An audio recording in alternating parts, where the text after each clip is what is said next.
I want you to know that this is the 125th anniversary of our first national championships. So our organization has been here quite some time. We don't always get along with each other, but we're still here. And we're just like the government and the population, a little bit of conflict, and we do really well.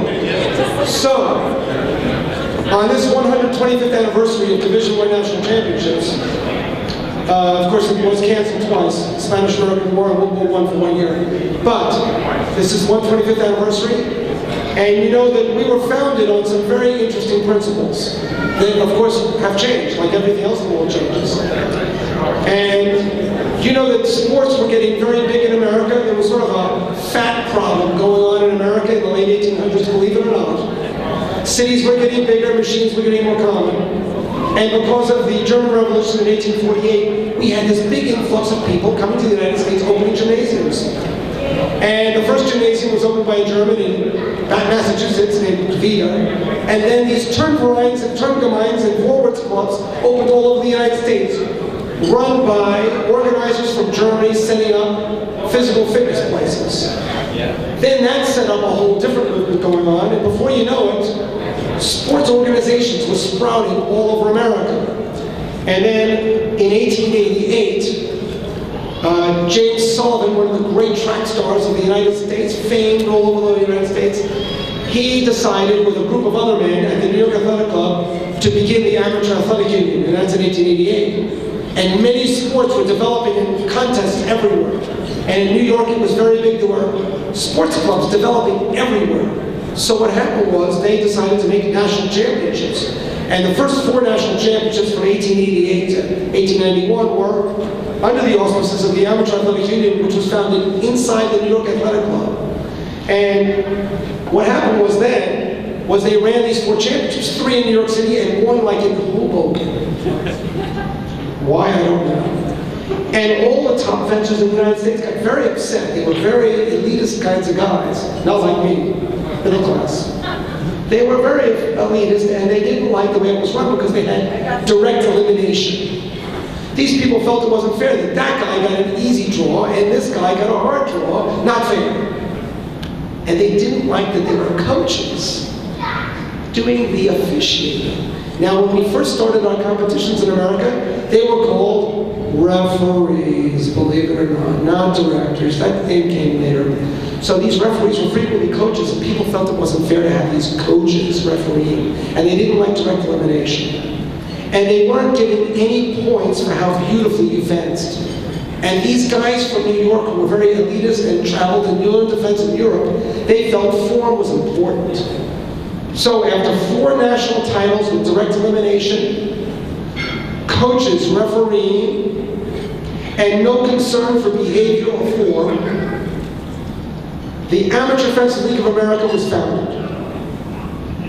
That was thrown out years ago and I kept it. So, what happened was then we had our first championships. We decided to run our own championships, and form points counted. And so the better you looked, the better you did. And at the end of the bout, if you were beaten 5-4 and your form was better, you won the bout, or we went back to fencing more. So, without going into too much detail on this, we founded our organization. No coaches could ever referee. That was one of the rules. They could not be members. And besides that, you can have, only pools going all the way up. So, pools of bloods. And thirdly, those points, all right? And that's the way we were going along here. Until the 1912 Olympics, bleh, we got murdered, but we were posing, we looked beautiful. See, we didn't go to the 1900 Olympics or the 1896 Olympics. But 1904, we had this crazy Olympics in St. Louis, because that was the signing of Louisiana Purchase in 1804. So it was a carnival and Olympics together. They even had midget wrestling in mud and stuff. Then they had different Native American tribes doing crazy things, and we had tug of wars from different Turnvereins. It was a strange Olympics in 1904. But we won a number of Olympic medals and decided we were ready to go in 1912. We did miserably, but as I said, we looked great. And that's when we decided, that's it. We're going to forget form points, we'll keep the pools, and we're going to try to kill each other. and we started getting serious. Well, that's just an introduction, a little bit into how our background occurred and what happened. But remember, our first president of the Amateur Fence League of America, Graham Hammond, was our president for 34 years. We got along better then. We were pleasant to each other. We liked our presidents, even if they did nothing, or if they did something. And so Graham Hammond was the president of New York AC, president of the U.S. Olympic Committee, president of the American Neurological Association. And he would tell people they should eat better and work out harder. And he said golf is not appropriate. It doesn't do enough calories. So, we're going to move on now. I'm going to present you now our 26th president of USA Fencing, sometimes called USFA, and the Amateur Fencing League of America, and that is Mrs. Kelly Meeks.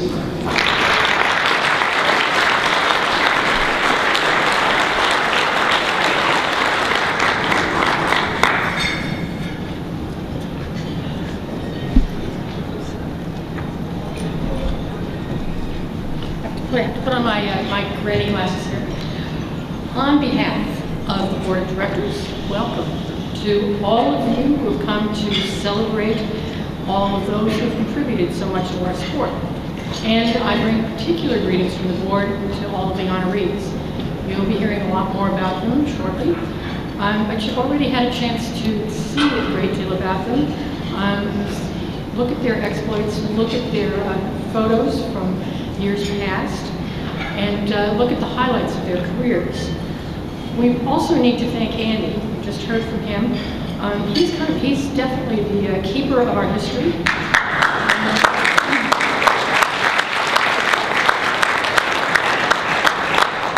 The keeper of our history, the keeper of our mementos as well. So should you ever be in the vicinity of Shreveport, Louisiana, he would welcome you at the Museum of American Fencing. So we do want to say thank you to Andy, but we also need to thank great gratitude to Arnie Messing and Steve Kanoy. Steve's in the back here.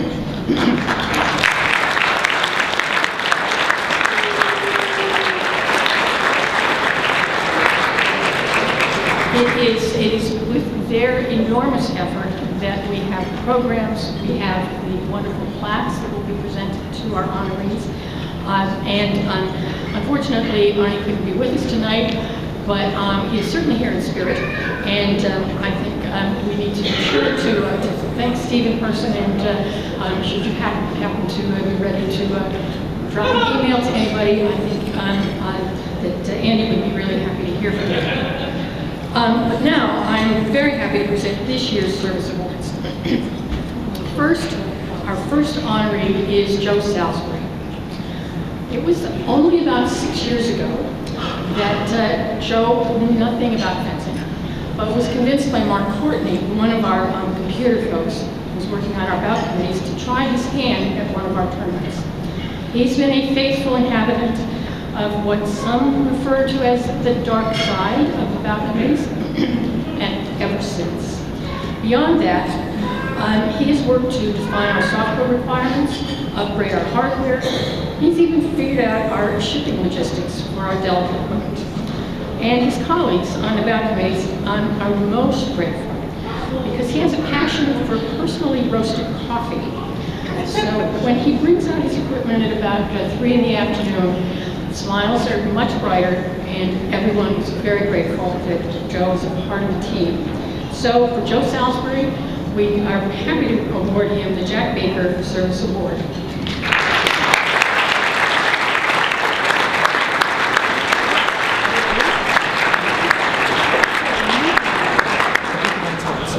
That's all right. You moved it.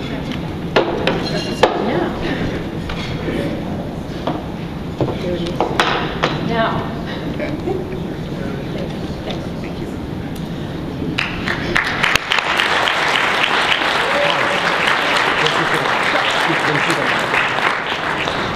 Our next service award goes to Peter Harmer. Peter's contributions are many and diverse.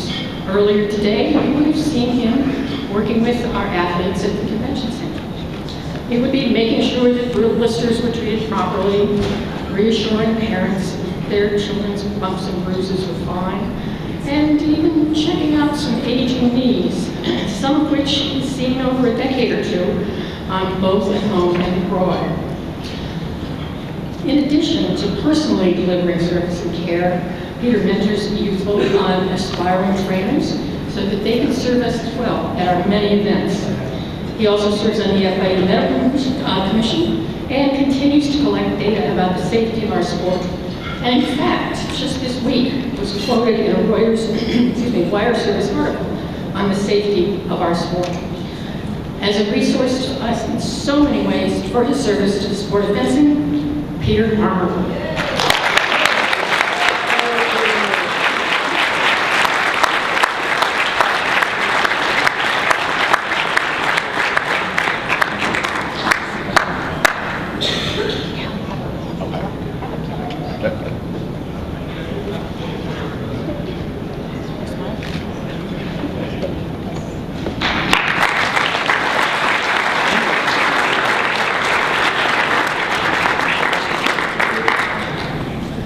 Our third service award goes to Jim Page. Jim is unable to be with us tonight due to significant family complications. Jim has brought about not only years of experience, but also a generous guiding spirit to all of his work with USA Fencing, its athletes, and its coaches. He's described his time with us as a gift. Having spent many years at the USOC, learning and experiencing different sports models, he was happy to be back in the NGB world. And he says he enjoys each and every day, particularly the intensity and passion that fencers bring to all that they do, both on and off the strip. Jim helped to channel those passions, worked with us to navigate the intricacies of the USOC world, and steered us along the route to London. So for all of his contributions, Jim Page is our third service award recipient.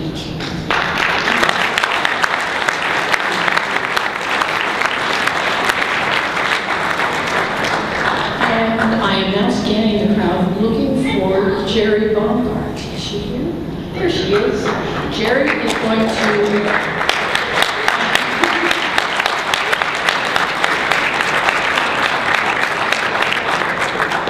Jerry will present the FOC award.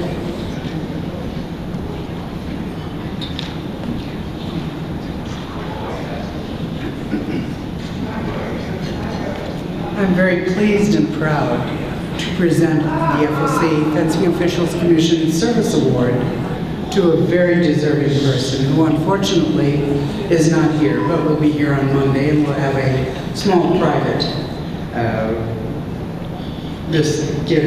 donation of his plaque. Bruce Gilman is our candidate.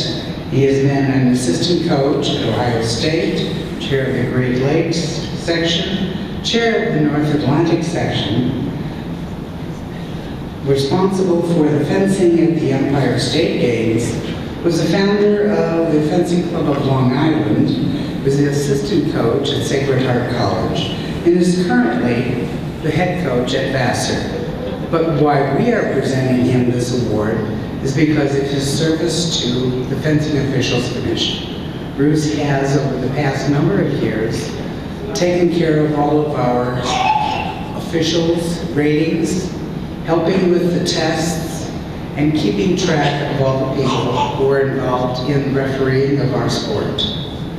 He has given of his time very generously. He has donated much of his ingenuity and spirit of fencing, and for that we are very, very pleased to present to Bruce Gilman the FOC Service Award. So, as you all know, the idea of this whole thing is to reward excellence, unbelievable achievement, lack of fear, basically, just going for it. And a lot of people here, of course, are extremely, exceptionally gifted.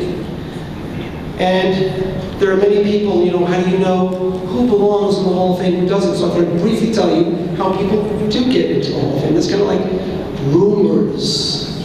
So I'll tell you the way it really is. First of all, no one nominates anybody for anything. What happens is, people suggest somebody. We'll use that word, it's a better word. Then, there's a committee of 7 people. In New York City, there are two men, Arnie Messick and Steve Kanoy. In Georgia, believe it or not, Carla Mae Richards is there. Then on the West Coast, we have Cole Harkness and Connie Yu. And then for silly reasons, I live in the Upper West Side of Louisiana. And that's the 7 people. Once the suggestion comes in and we find that the bio looks even reasonably possibly correct, then the 7 of us decide yes or no. Do we think the person belongs in the Hall of Fame? We can make tons of mistakes, as I do in every part-day life, but we make a judgment call.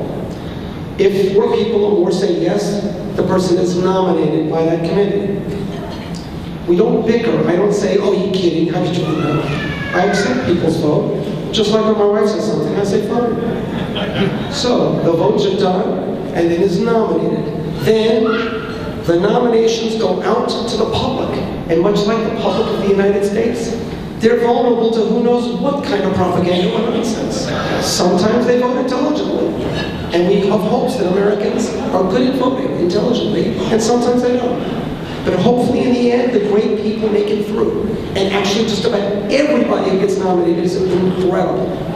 So, it's this excellence. We had one coach once, Rene Penchard, who said, the idea is not to be, everyone can't be a champion. The idea to be is a champion of yourself. And we have a lot of champions here tonight. So, the first person going to the Hall of Fame is Henri Utenhove. Henri Utenhove is deceased for about 65 years. However, I tried extremely hard to find children, and I could not find any children yet.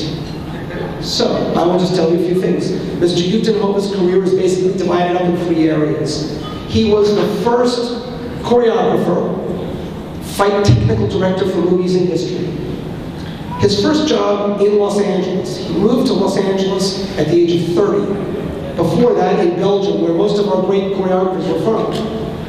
He was the head of the fencing unit of the Belgian Institute of Sport because of his fame throughout most of Europe.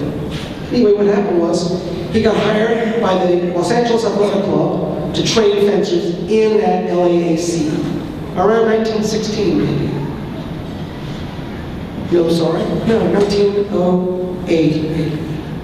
And he starts teaching fencers at the club. Then he gets hired by Douglas Fairbanks Sr. and Roman Navarro, and he starts doing films. And he starts training, doing fight choreographies and sword fighting choreographies, and develops a field that later became a rather common field for other Belgians, like Fred Cavins, who did Captain Blood, and many other Errol Flynn movies, and other Belgians like Jan Hermans, who did the Gene Kelly Three Musketeers later, and many Belgians. And then, of course, there was Ralph Walter, who was not a Belgian, who did plenty of films. So, he started this whole thing. Now, aside from that career, he gets hired by the University of Southern California to teach PE classes around 1922. He starts doing gym classes with lots of success, and I have a picture back there of him with the USC team. And he starts doing that, then he develops a team which goes on to win by 1940 15 or 20 Pacific Coast titles. So he's successful in the college, and he's promoting that. Then he realizes that UCLA really wants fencing. But they didn't have any money, so he teaches UCLA free. All right? He organizes the first tournament in Southern California history, somewhere in the early 20s, and later Mr. Duff takes over UCLA. So he's got UCLA and USC, and in USC he trains Ed Carfagno in his gym class. Ed Carfagno made the 1940 Olympic team. Unfortunately, it was canceled in World War II. Carfagno was nominated, besides being a champion fencer and an Olympian in his own right. He was nominated for 13 Academy Awards in art direction. He won 3 Academy Awards. And I personally bought his fencing equipment in a yard sale in the Palms area of LA for $10. 15 years ago. I just sell fencing equipment. I bought it. And then somebody goes, Carfagno, I can't believe it. How can I find Ed Carfagno's equipment in a yard sale? I called his son. I found Carfagno's son. He didn't care. Okay, he didn't want to know me, it seems. But, anyway, some people don't want to be bothered on the phone. So what happens is, he trains Carfagno. Carfagno made the 40 Olympic team. Now, from the LAAC, Harold Corbin made the 36 Olympic team. No, 32 Olympic team. 36 Olympic team. He's got Faulkner on 28 and 32. And he did like 6 Olympians he trained, including Al Couturier, who opened Sal Couturier in Los Angeles for many years. And there still is a Sal Couturier in Los Angeles.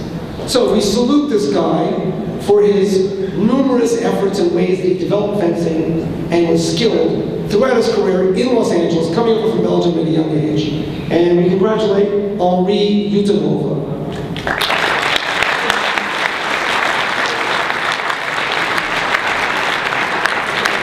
Mr. Utenova and his family, thank you. I still will be looking for offspring. I wish he had them. And so, next, to introduce the great Carl Borak, we have the great Stacey Johnson.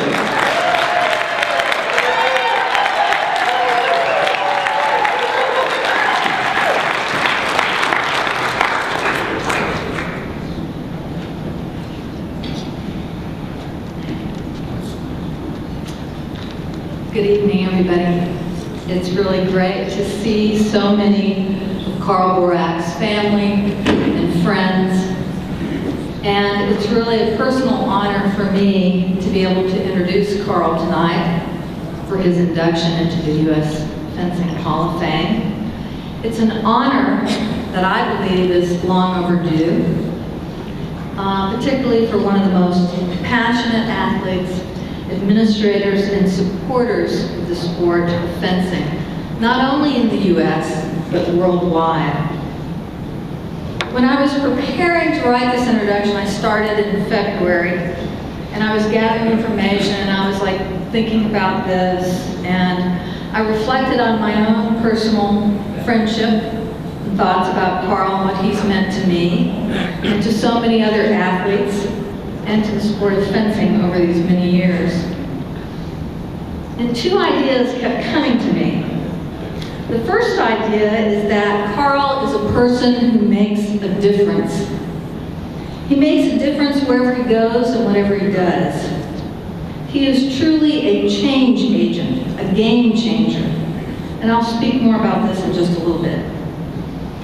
The other idea that kept coming to me is that one of his most significant contributions as team captain, as vice president of U.S. Fencing, and as a well-respected leader in the FIE, our international body, is Carl really helped forge and create an athlete-centered culture in U.S. fencing. And so, what do I mean by athlete-centered culture?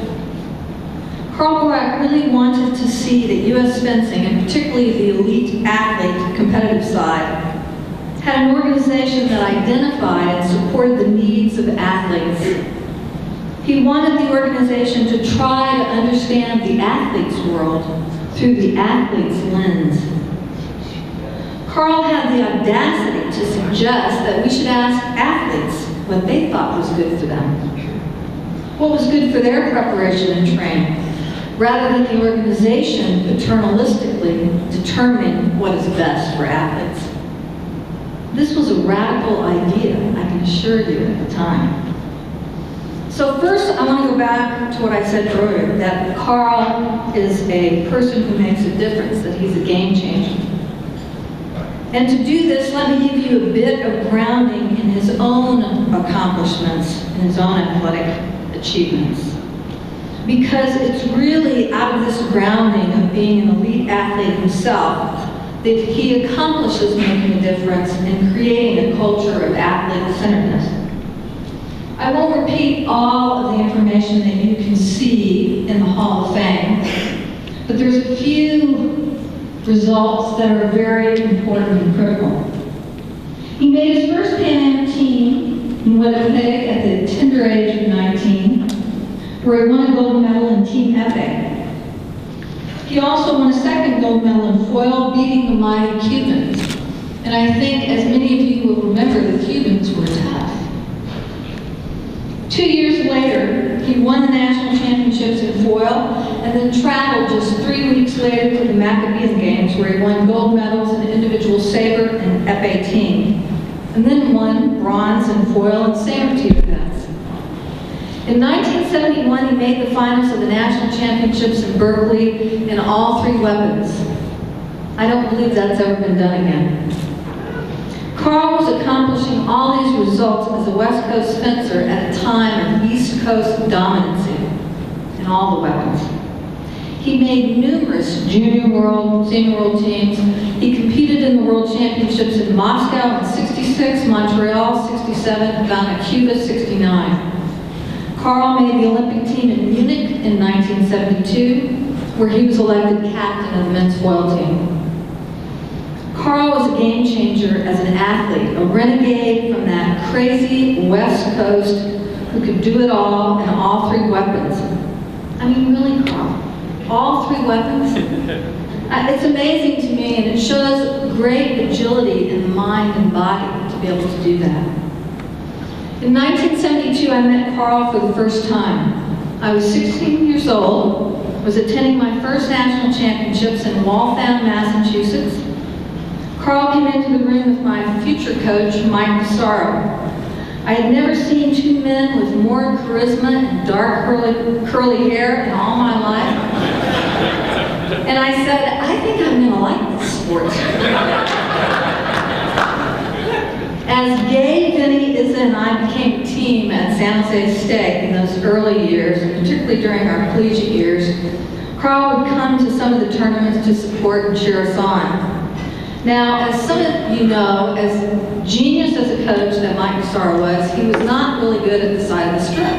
And we didn't like him at the side of the strip, but we liked Carl at the side of the strip. He was very positive. And we spoke to him and we told him, you know, you really need to consider becoming a team captain. We need somebody like you. We needed his positivity, his great eye for what was happening on the strip, and we needed a strong presence to fight for us internationally. Carl, however, was busy, incredibly busy and successful and immersed in his film career. He didn't have much time because he owned his own commercial production company where he designed, produced, and directed a string of award-winning films and commercials for corporations such as Mobil, Avon, and Hoffman LaRouche. He later transitioned to film and TV and produced movies like The Big Fix and Key Tortuga, an action-adventure television program for CBS. He also was working on stage with John Voight, The Basic Training of Pablo Hummer. Carl later produced a trio of critically acclaimed family films based on the Newbery Award-winning novel by Phyllis Naylor on Shiloh. The man was always busy. He was using his enormous creativity, his sense of planning, his sense of vision as he worked in this very creative industry. Running all these films and marketing initiatives, which, by the way, served as a marketing consultant for the Los Angeles Rams football team as well. Well, the DeSaro ladies just thought that all this film and marketing work would provide great training to serve as team captain for us. So we persisted and we kept after Carl until he finally accepted. And once we got him back to fencing, he stayed with U.S. athletes and did his best to balance his film and sporting career. So Carl served on countless junior and senior world championships as team captain. I don't know how many, literally. But I can tell you that he served as team captain for the World University Games in '85 and 3 Pan American Games teams, '87, '91, '98, and as team captain for 4 Olympic teams, '88, '92, '96, 2000. Now that is an amazing and strong testament to the strength of his role as team captain. I want to tell you, as an athlete who was captained by Carl, he was the captain that really stood up for us against international powers. Carl would rail against anyone who wasn't treating us fairly, and he would raise a ruckus with anyone and everyone within the FIE to get fairness and equity for the U.S. And the FIE would listen. Carl is tough, and he wouldn't stand for unfair treatment. And conversely, Carl was tough in other ways too. He indeed was there to see U.S. athletes win. No excuses. For me personally, I know others feel the same way. We knew we had someone who would fight for us. I mean, really fight for us, and he did. Carl not only fought for us while we were on the strip, he raised thousands and thousands of dollars for U.S. teams, helped countless individual athletes with money, meals for trips, airfares, hotels when needed. He was incredibly generous to so many. But more than his leadership and his financial support for so many years, Carl changed things. I remember in 1975, we had a point system that really did not allow young fencers who were getting hot in the last year of the quad to make the team because it was a cumulative point system. I had very good results in the last years, but didn't make the 76 team, and I was heartbroken. Carl Bragg looked me squarely in the eyes and said, "You will be on the next Olympic team." No one had said that to me. No one had such a clear, unequivocal vision for what was possible, and his belief made all the difference in the world to me. Thank you, Carl. He helped me to travel to Montreal to train with the team and with my teammate, Gay McClellan. And I got to see what it was like to be at an Olympics. That's just a sample. He's done this for others. Remember the time that you raised $36,000 for a training camp to be hosted prior to the 1996 Olympic team, where Olympic team members and key juniors came together to prepare? He was always looking down the road at the next generation and trying to help. Now, you remember earlier that I spoke about Carl creating a culture of athlete-centeredness. From 1984 to 88, Louis Siegel and Carl Borak ran as an officer team and were elected president and vice president, respectively. It was during this time that there was this real shift in how athletes were viewed and treated in the U.S. The organization became much more focused on hearing from the athletes in terms of what they needed, but not only that, how to better support coaches. Carl has tried for years to explore, plan, and execute those things that can make a difference to athlete performance and longevity in the sport. He advocated for ongoing development of cadre members and mentored his own successor, Jeff Buchan, who is here tonight and who has captained Pan Am Olympic teams of his own. Carl wrote the very first grant for national coach, receiving $50,000 from the Olympic Committee for his endeavor, which brought a focus on bringing more power and authority to coaches. He has worked to ensure personal coaches are present at World Championships and at Olympic Games. Carl Borak's work on the International Committee is legend. 20 years, I think. In terms of organizational leadership, Carl served on the U.S. Olympic Committee's Public Relations Commission, and in 1996 he was elected to the FIA Publicity and Promotion Commission and was re-elected 2000 and 2004 quadrennials, becoming the president of that commission. Now, I want you to pause just for a second with me and to take it all in, because it's a bit overwhelming, but I'm going to ask for some help in this room.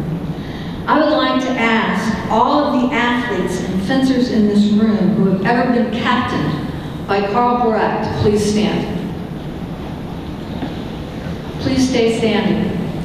I would like anyone who served with him during his administration on a committee and the FIE working alongside of him to please stand. Thank you. Now you can begin to see the impact and the reach he has had in this organization over the years.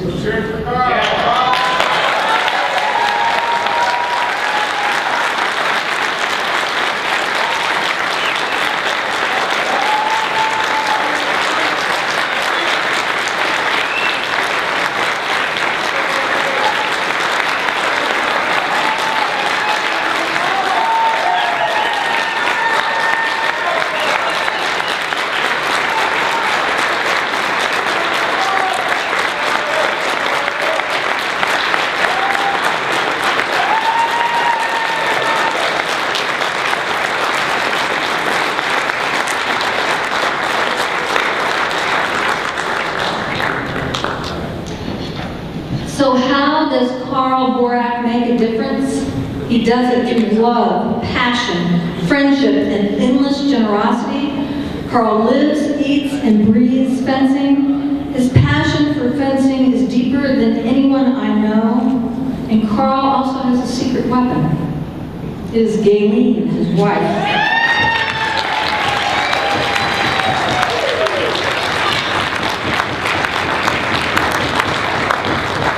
She is a powerful and generous spirit that I have come to know over these many years and has helped many of us.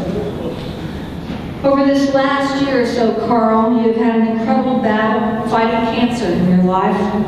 As in the rest of your life and your many accomplishments, you did not shy or turn away from the battle. You have used your warrior spirit and fought it head on, using all your Olympian understanding and then sharing this fight with your friends, allowing us to help and to be supportive as you have helped us. There are so many people from all parts of the U.S. who have come here to celebrate you, to celebrate your Olympic spirit, your incredible successes, your amazing journey in fencing. Congratulations, Carl. Thank you for making a difference in so many lives, for being a game changer, for changing our culture, for the love of athletes. We love you right back.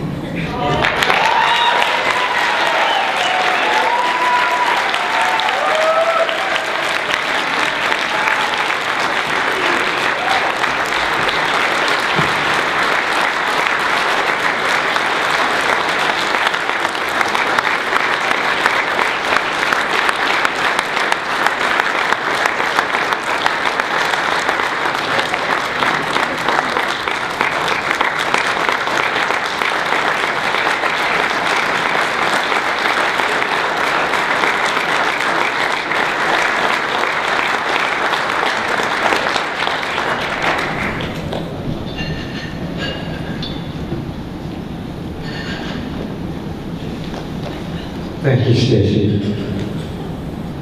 That was a wonderful introduction. As Stacy said, I met her in 1972. This energetic, adorable Texas teen. Little did I know how much of an impact she would have on my life. She not only recognized my talents as a team captain and encouraged me in that role, she also recruited me to run for office and become an advocate for the athletes and a voice at the time was sorely needed. Then, over the years, as we both evolved into our leadership roles, we served together in a lot of capacities. When she was president of the association, it was my pleasure to serve as one of her lieutenants in a battle to get women's saber into the Olympic Games.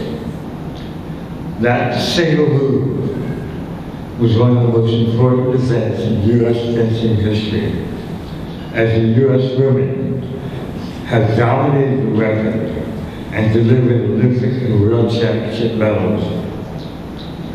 The Olympic medals not only elevated our status in the eyes of the USOC, but the positive NBC ratings and audience size that witnessed Mario Zagunis and Sadie Jacobson win medals in Athens protected our sport at the IOC. I am very proud to have been a part of that battle, and believe me, it was a battle. We had to win the displeasure of the elite fencing countries of Russia, France, Germany, Italy, and Hungary, to name a few. Stacy has been one of my best friends for years and someone I truly love and admire, and someone who has done enormous things for our sport. I'm proud to be her friend. I'm very proud to have her introduce me. Now, it's hard for me to talk, as Stacy said, that I've encountered battled cancer over the last 15 months. So, I've asked a friend of mine to read what I wanted to say to this group. I think it's better at public speaking anyway than I am, so. Mr. Dreyfus, would you please read my speech for me?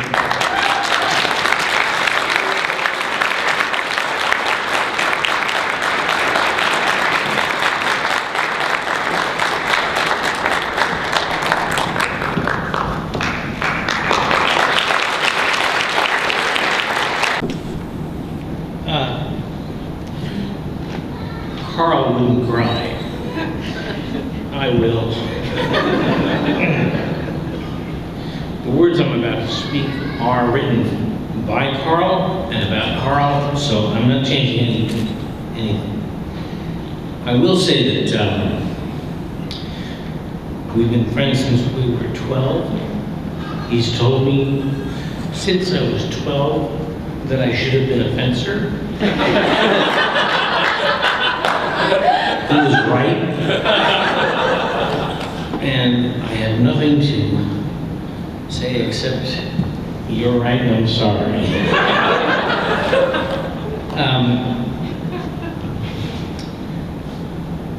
I will say one thing. I've never known an art form to be born in my lifetime until I met Carl.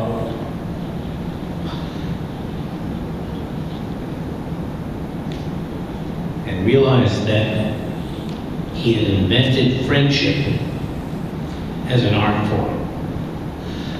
And there's no one sitting here who doesn't know him, who doesn't know what I'm talking about. He's made me a better person, and he has been my hero for our lives.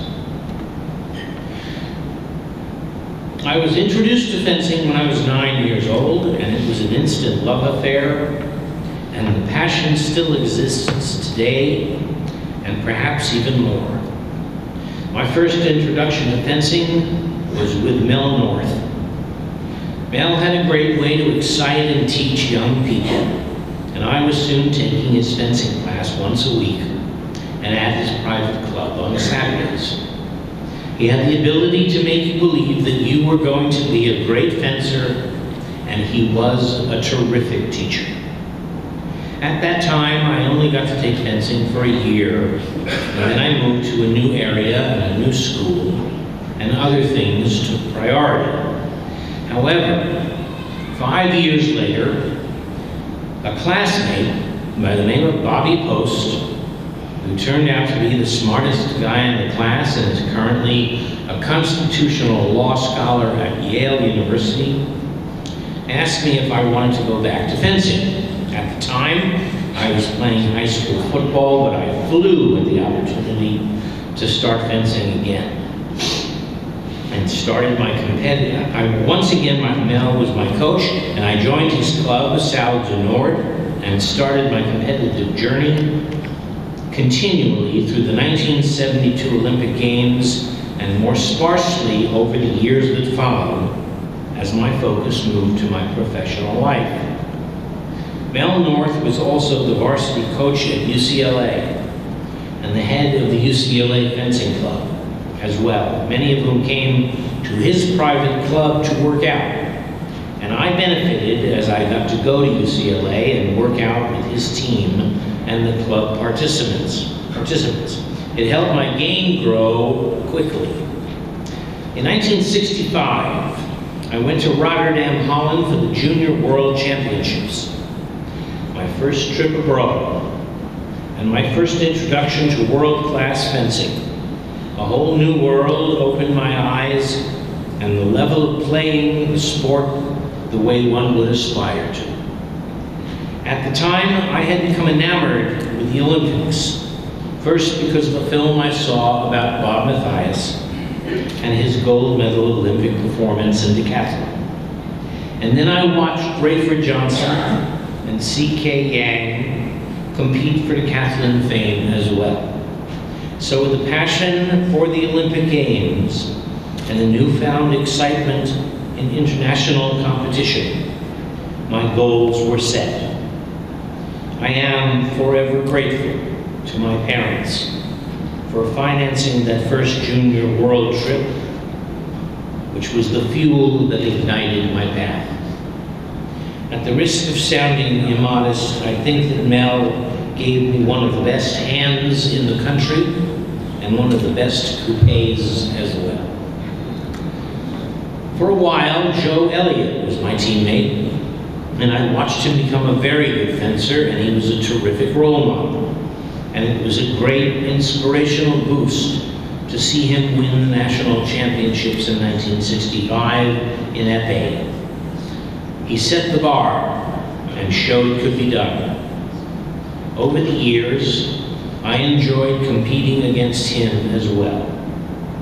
Given the fact that we both competed in foil and épée, we found ourselves fencing against each other often, and he was one of the best we had competing at that time in the United States.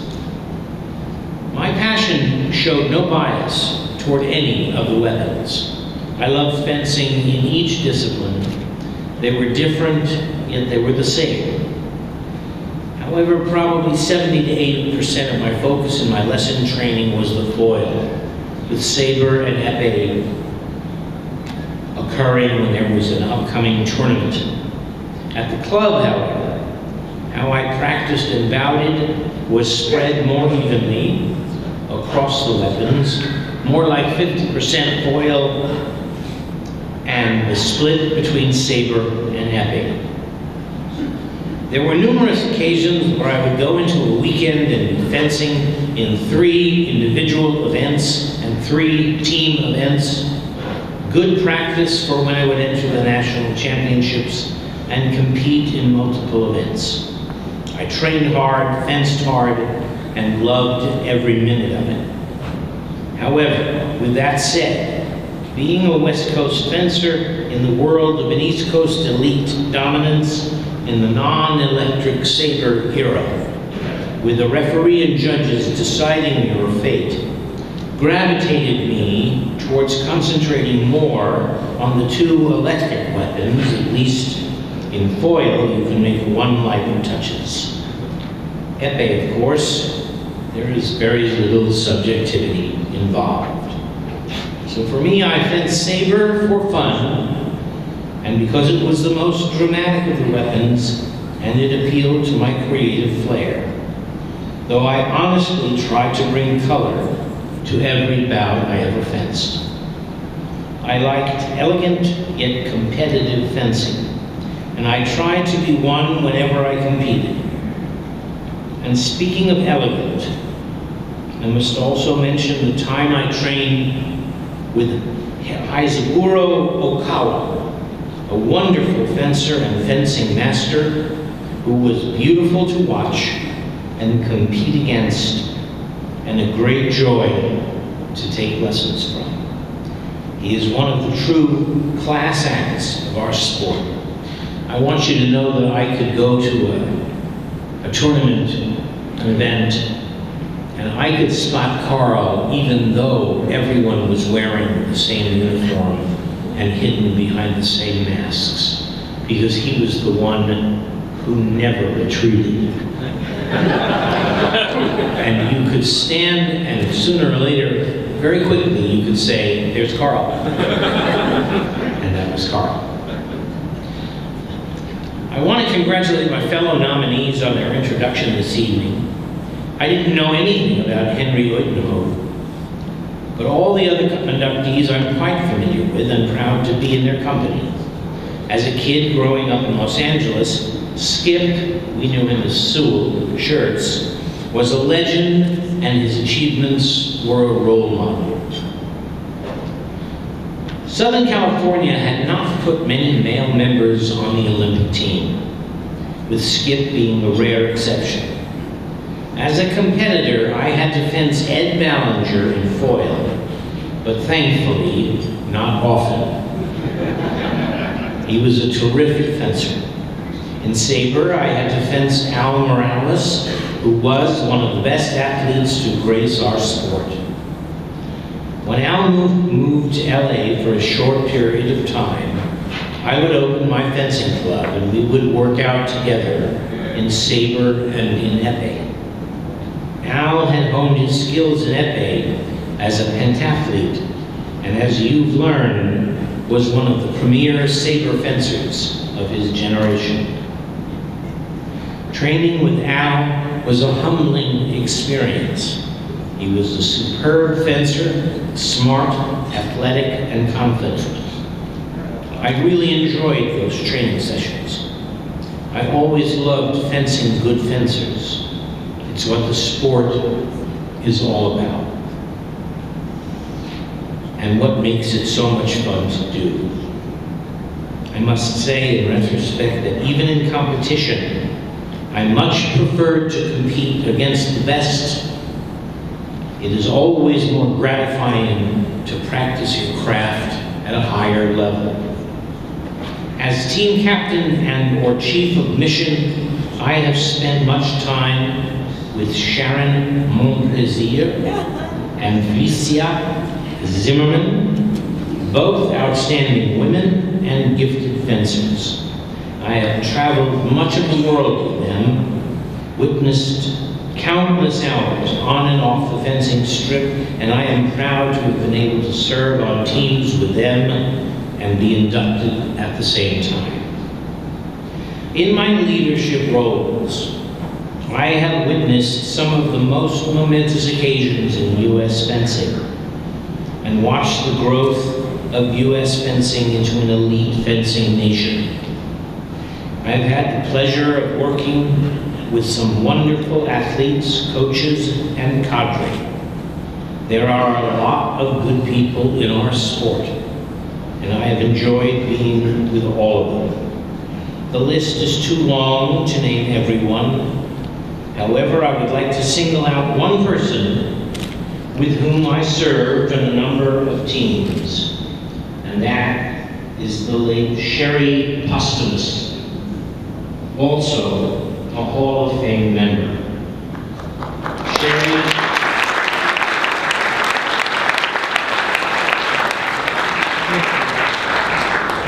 Sherry was a gift to our teams, and certainly to me. We served together on 3 Olympic teams, 3 Pan Am teams, and numerous junior and senior world championship teams. And she was an amazing team manager that everyone loved, including me. She was a great counterpoint to my energy and personality. Our sport sorely misses her perspective and persona. She was loved and respected. As I said, I love fencing, and I love the Olympic Games. So you can well imagine how tragic it was to be in Munich and witness the whole terrorist event. The horror of it and the manner in which Avery Brundage handled the whole affair and the way it was portrayed by much of the press still angers me to this day. It was treated as a political event as opposed to what it really was, a terrorist act, pure and simple. I firmly believe that if it had been treated as a terrorist incident back then, the geopolitical dynamics of that region might be very different today. Nonetheless, my passion for the Olympic Games has gone unabated. I have attended every Summer Games since 1972, with the exception, of course, of Moscow in 1980. I have proudly marched in 5 Olympic opening ceremonies as an athlete and team captain. And I will tell you that at one point in the last 2 or 3 years, Carl called me and said that he had entered the Olympic site, and when they saw the American flag, they booed, and his heart broke, and he wept as he walked around. I'll never forget that. I will be attending London this summer and witnessing all the fencing events.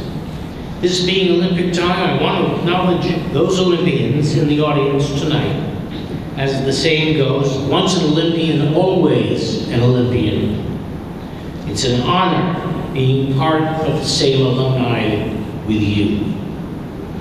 We are now in a new era of American success in the international arena. The U.S. has become one of the most elite fencing nations. We have an ever-growing population of good coaches, domestically trained, and from some of the major international fencing nations, all turning out terrific athletes. We have many former Olympians and world team members who have joined the coaching ranks. The sport is growing, and so too does the talent pool. Just look at what is going on over the next week at the convention center. 7,000 competitors and 430 plus teams. Wow. That is really time now for U.S. fencing to take its place next to the other major governing bodies. 6 medals in the last Olympic Games, numerous accolades, including most recently, the #1 épée team in the world, the #1.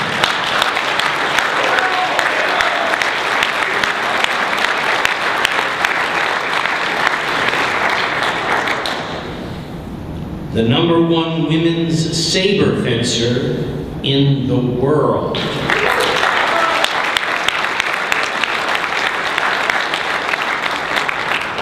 And a stellar level of accomplishments in the cadet and junior levels. U.S. fencing deserves its time in the sun. So, for our new president, Donald Anthony, I truly hope that you can harness our assets and bring a professional approach to the elevating of U.S. fencing. While you inherit a troubled balance sheet, you do have a clean slate to take up the level on which the organization presents itself and attracts sponsors and talent and donors. I urge you too to dip into the talent pool of parents and competitors and seek those that can open doors if indeed they don't control those doors themselves. I know there are a lot of very talented people that are willing to lend their experience, their expertise to this cause. I wish you a lot of luck in your presidency.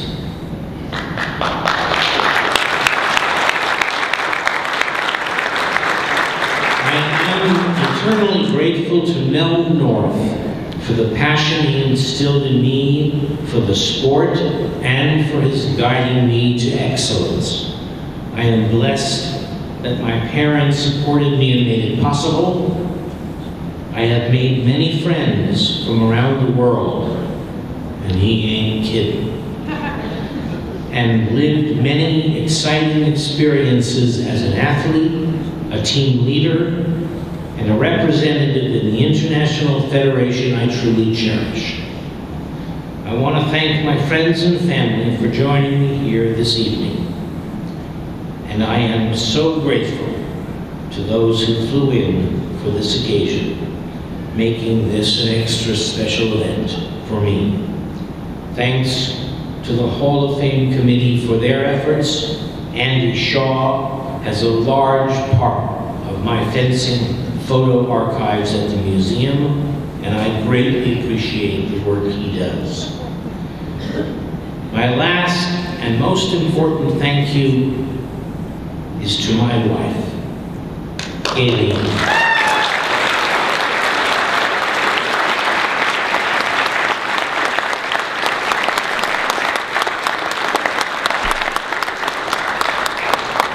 Who has always encouraged my involvement in spite of the fact that on many occasions it meant a lot of time away from home. Actually, she probably enjoyed those rests from me. But that aside, she has been an ally and positive force to my life in fencing, and over the last 2 years, as we all know, she has become a saint.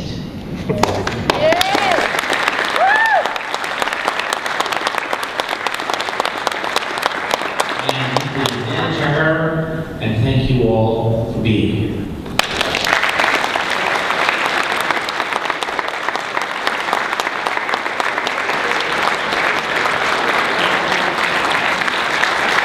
The beautiful Steve Netmore.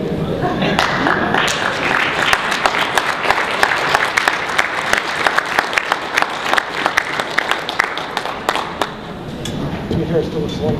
Ah, thank you. Good evening and thank you.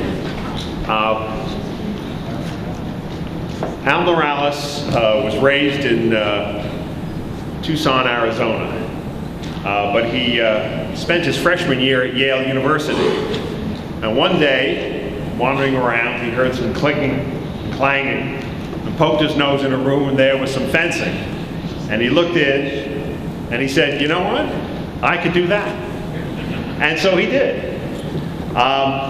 He transferred the next year to the Naval Academy in Annapolis, and his coach there, Andy Deladrier, then started him on quite a career of something that he thought he could do.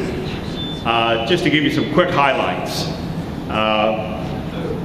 he won the NCAA championships in 1959, and between 1959 and 1970, he made 7 national finals, winning back-to-back national championships in saber in '66 and '67. He was on the 59 and 63 Pan American teams. He was a member of the gold medal winning teams in both of those years. And probably the most outstanding feature of his fencing career was that he was on 4 consecutive Olympic Games. Not a bad performance for someone who just walked on to, campus. But Al was kind of a different kind of guy. After he graduated from the academy, he had a commitment to serve the Navy for 4 years and help navigate a carrier to Japan, which he said he almost missed. Before the year was over, he had been assigned to the U.S. pentathlon team down in San Antonio. And for a saber fencer to all of a sudden take up épée fencing, I find absurd. That's my own prejudice. But Al did very well. He was a great horseman to start with, and he picked up shooting and riding and swimming and running very quickly.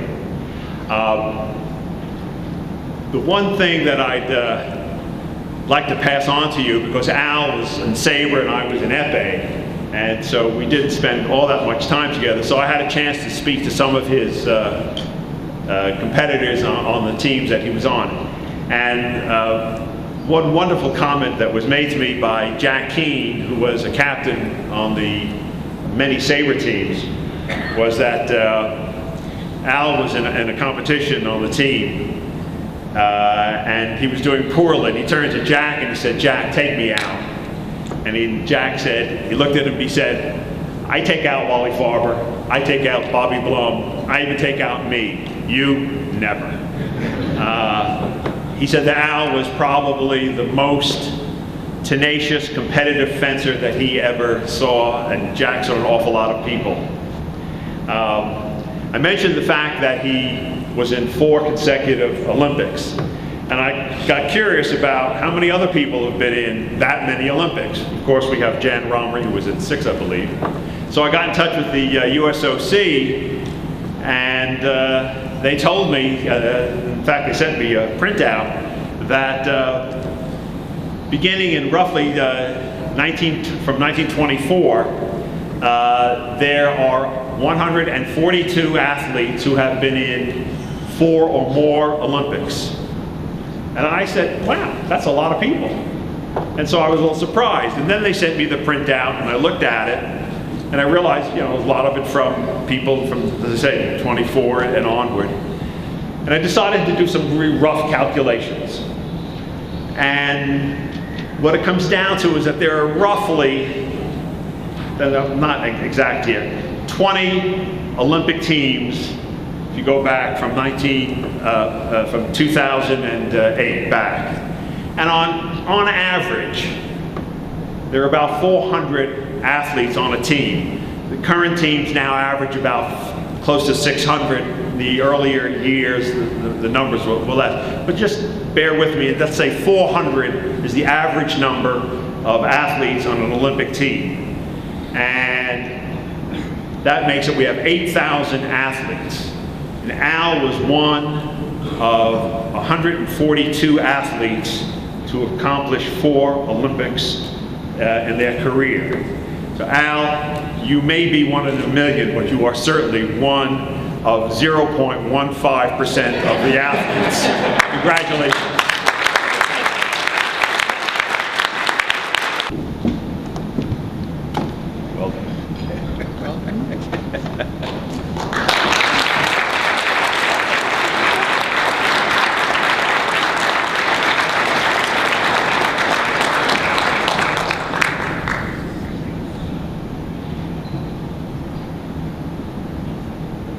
Better late than never.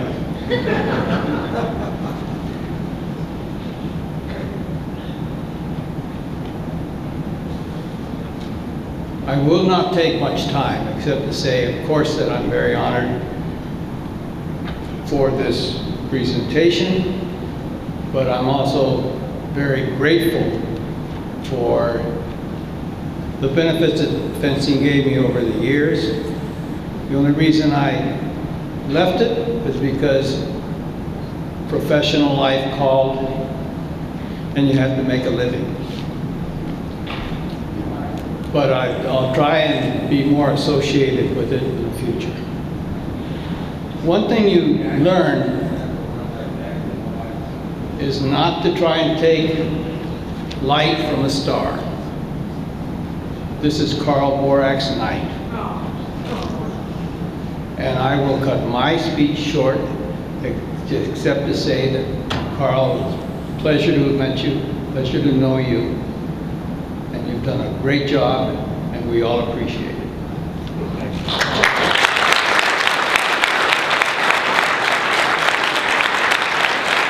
And now to introduce a man most people feared to fence, to introduce Skip Shirts.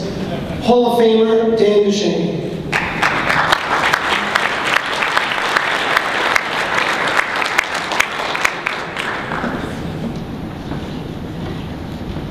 Well, first I've got to say, there are a lot of people in here, I think, who know me, and they know about my tendency to tell stories. Well, I'm afraid that Andy threatened me with physical violence if I exceeded a certain time length, which is very short. And also I learned last night that Las Vegas is giving 13 to 8, that I won't be able to make it, but I will. So tonight I'm here to talk about a fellow that I've known since I first started fencing back in the middle of the last century, Sewell Shirts. At that time, he was Sewell, not Skip. Sewell Shirts. He was one of my heroes. It is a tragedy that he was ahead of me in time, so that I never got to cross swords with him. Someday, maybe. Sewell got into fencing in an unusual way. Not many people started age 5½, but Sewell did. He's living proof that fencing is not a real elitist sport. His grandmother traded janitorial services for his lessons at Ralph Faulkner's studio in Los Angeles. Ralph Faulkner was a legendary coach, and it was a tragedy when he died. Now, Ralph started early on with Skip. Skip was, as I say, 5½ years old. But Ralph recognized talent at an early age. So he took Sewell under his wing, pushed very hard to move Sewell up the ladder. And Sewell won his first national championship at age 22 in épée, and then his second national championship at age 24 in foil. 2 national championships in 2 years. This was at a time when the West Coast was poor boy of fencing. The East Coast dominated, but to have somebody do such a remarkable thing at that time was truly phenomenal. Now, at the time I first knew Skip, he was already known, oh, I hope you don't mind my saying this, but he was already known as kind of the bad boy of fencing. Now, fortunately, that didn't last very long, maybe only 40 or 50 years. But anyway, at the time, he was known as the bad boy of fencing. I hope you don't mind my mentioning that, Skip. Anyway,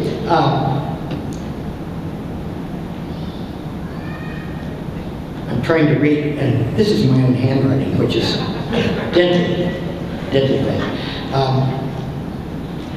Now, one thing I remember from watching Skip fence, he was elegant, he was pure, he was classical, he was fast, he could reach from here to there. And one thing that was outstanding every time I watched him was that every single time he fenced, he gave his opponent a free lesson. And it was a good lesson. Those were the days when fencing lessons themselves were very expensive. I remember you had to pay $5 an hour for a lesson then. And Skip gave them away for free. It doesn't always happen. Now, Skip worked in a very small studio in Los Angeles. I don't know how many of you are familiar with the Falcon Studios. It was a small indoor wood floor facility that doubled as a dance studio. Faulkner's wife, Ralph Faulkner was Skip's master, Faulkner's wife taught dance there. So anytime you went there, you didn't know whether you were going to find the place full of dancers or full of fencers. And somehow, every Friday night, or almost every Friday night, they managed to work in a Southern California Division fencing competition in that saw, that small saw. Now, fencing could be done in small fencing saws in those days, and fencing competitions. I can remember when the national championships took place on 6 strips in New York City over a weekend. Fencing has grown a little bit since then.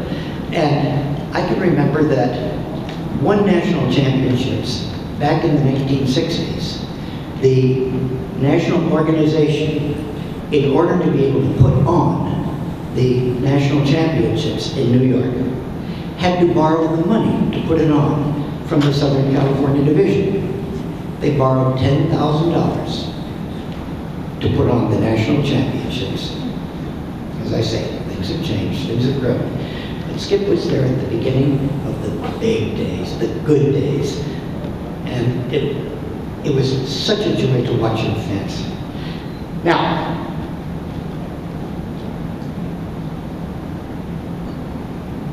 trying to read my own handwriting again.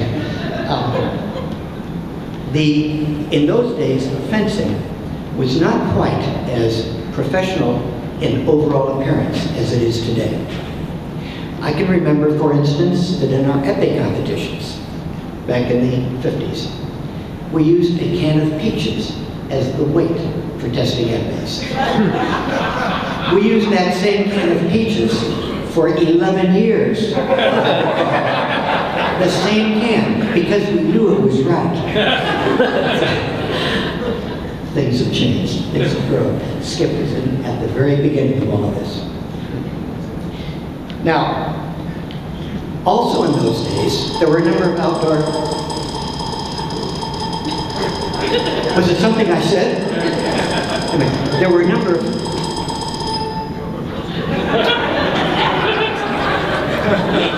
I think by now most of you know that I am not very computer literate. In those days, a lot of épée competitions were held outdoors. That just isn't done anymore. In those days also, there were what were called ink épée competitions. Many of them held outdoors. That's no longer done. It's a shame to see some of these wonderful things go away. Now,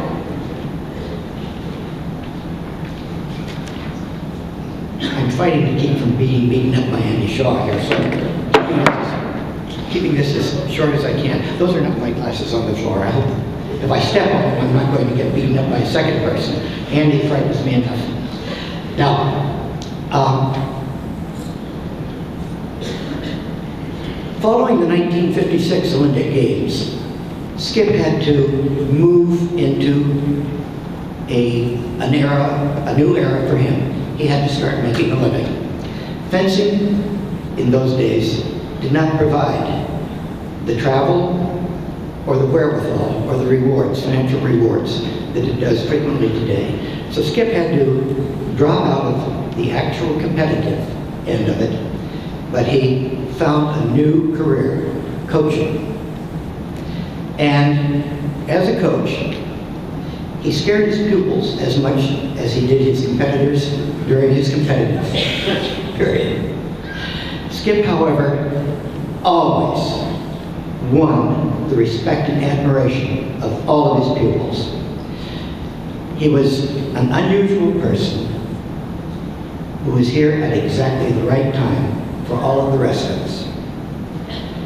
Now, I would like to say this, that in closing, even though I never got a chance to cross legs with him during his fencing career, I hope sincerely that in some future incarnation, we'll both be Jedis.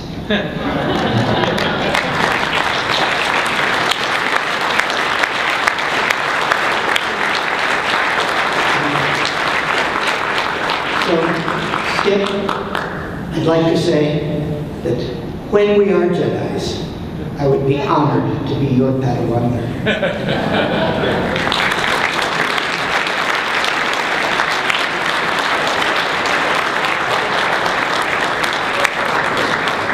In closing, I'd like to say that it is not only a privilege, but a great, great honor to present this long overdue award to a great, great fencer, Sewell Schutz.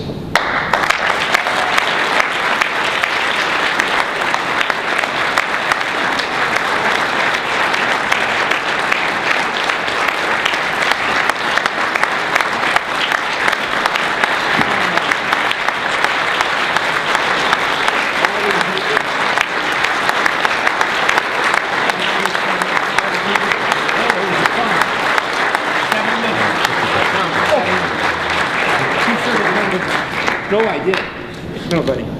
Wow. Look at all these notes.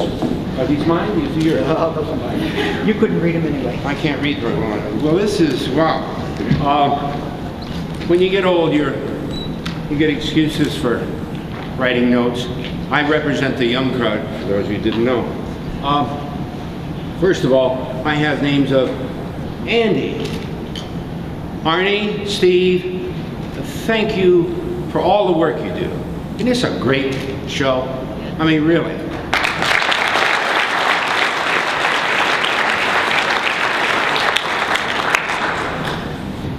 Also, the other inductees, I think I got around to everybody. You know, you walk in this room and you look at all these people that you know, all you young people, and you think, God, you can feel, I mean, the power, you know, as fencers. You can just, you know, it's really great. Now, it says here also, of course, naming names is the easy thing to do. Ralph Faulkner, my dear beloved surrogate father. Certainly Eddie Lucia, who was my coach when I was in New York. Oh yes, and my heart surgeon. God bless him. Jerry, we're members of the Zipper Club, had a girl, and we're still vertical. What a great night. Of course, it's kind of like home week for me. I think I got most everybody around to see my daughter and her husband and my son and my daughter-in-law, which was a nice surprise. I don't see them all that often. In the year since I knew I was going to be up here, I thought, well, that's going to be a piece of cake. Because those of you who know me know that I have somewhat of a penchant for being a little verbose. So if they just turn me loose, then there's really nothing to it. But it's not that easy when you've spent 6 decades in fencing. And that's a long time. And it's a lot of memories. we would be here at Christmas of next year if my friend Carl and I started naming names, Jeff, all the guys and the people we know, the fencing, and of course Jerry, Carla May, Ed, da-da-da-da. So I thought, well, that's really not the way to do it. And I got to thinking, what does fencing really mean to me? And I think if you listen to everybody comes up here, at least the underlying thing is, this is this great sport. Some of us, like me, my whole life has been fencing. I started when I was 5 and a half, and I'm, what, son, 50 now? 55, something like that. I quit counting. Yeah, I either quit counting or I've forgotten how, I don't know which.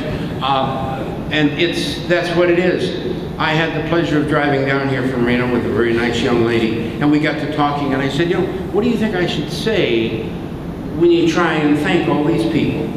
And she said, well, what about fencing? And I said, that's true. So we came to the conclusion, and thank you, dear, the underlying, you look at people in fencing, and everybody's got a good story, everybody's got a bad story. We've all been up, all been down. But you say to yourself, what is it that really kept me going? Why don't I just quit? I don't think anyone in this room knows how to spell the word. I sure don't. There's something that runs through fencers, some hidden drive that you just can't say, I give up. And we've all been at that moment when, oh God, what action will I do next? But you come up with one. And when the bad times come, you say, darn, I'm not going to give up. I just don't know how. Years ago, I knew a gentleman in Detroit by the name of Dick Perry. Not Dick Barry like my friend, but Dick Perry, who was a great coached at the University of Detroit. And he used to say, fencers make fast friends. And I used to think, sure, another cliche has gone down the road, along with kicking the can. But then I started putting 2 and 2 together, and I said, it's true. We do make fast friends. A lot of us don't get to tournaments very often, and we don't see each other very often. But you go to a tournament, you walk in the door, and somebody you haven't seen for a year, 2 years, said, hi, how are you? And comes over, puts their arm around it, and they hug you. And you go away and you think, they really give a damn how I am. They didn't just say that. They really care how I am. And that's fast friends. Dick has gone upstairs, and I think that's true. And it leads me to what is fencing. I think it's that friendship, and it's that drive that we're all linked. I certainly, like a lot of us, have had our down spikes. I've always known, subconsciously probably, and even consciously, I could always pick up a phone, unequivocally. Ed Richards, Carla May, you rascal. And guess what? The phone call always came back. Hi, Skip, how are you? He said, how long has it been? And it's that friendship. And it's this great, beautiful sport that we're so lucky to be in. My spies down there tell me, Andy, I'm running into my 8th minute. I keep my promise to you. You made no warrior happy. Okay? I love you.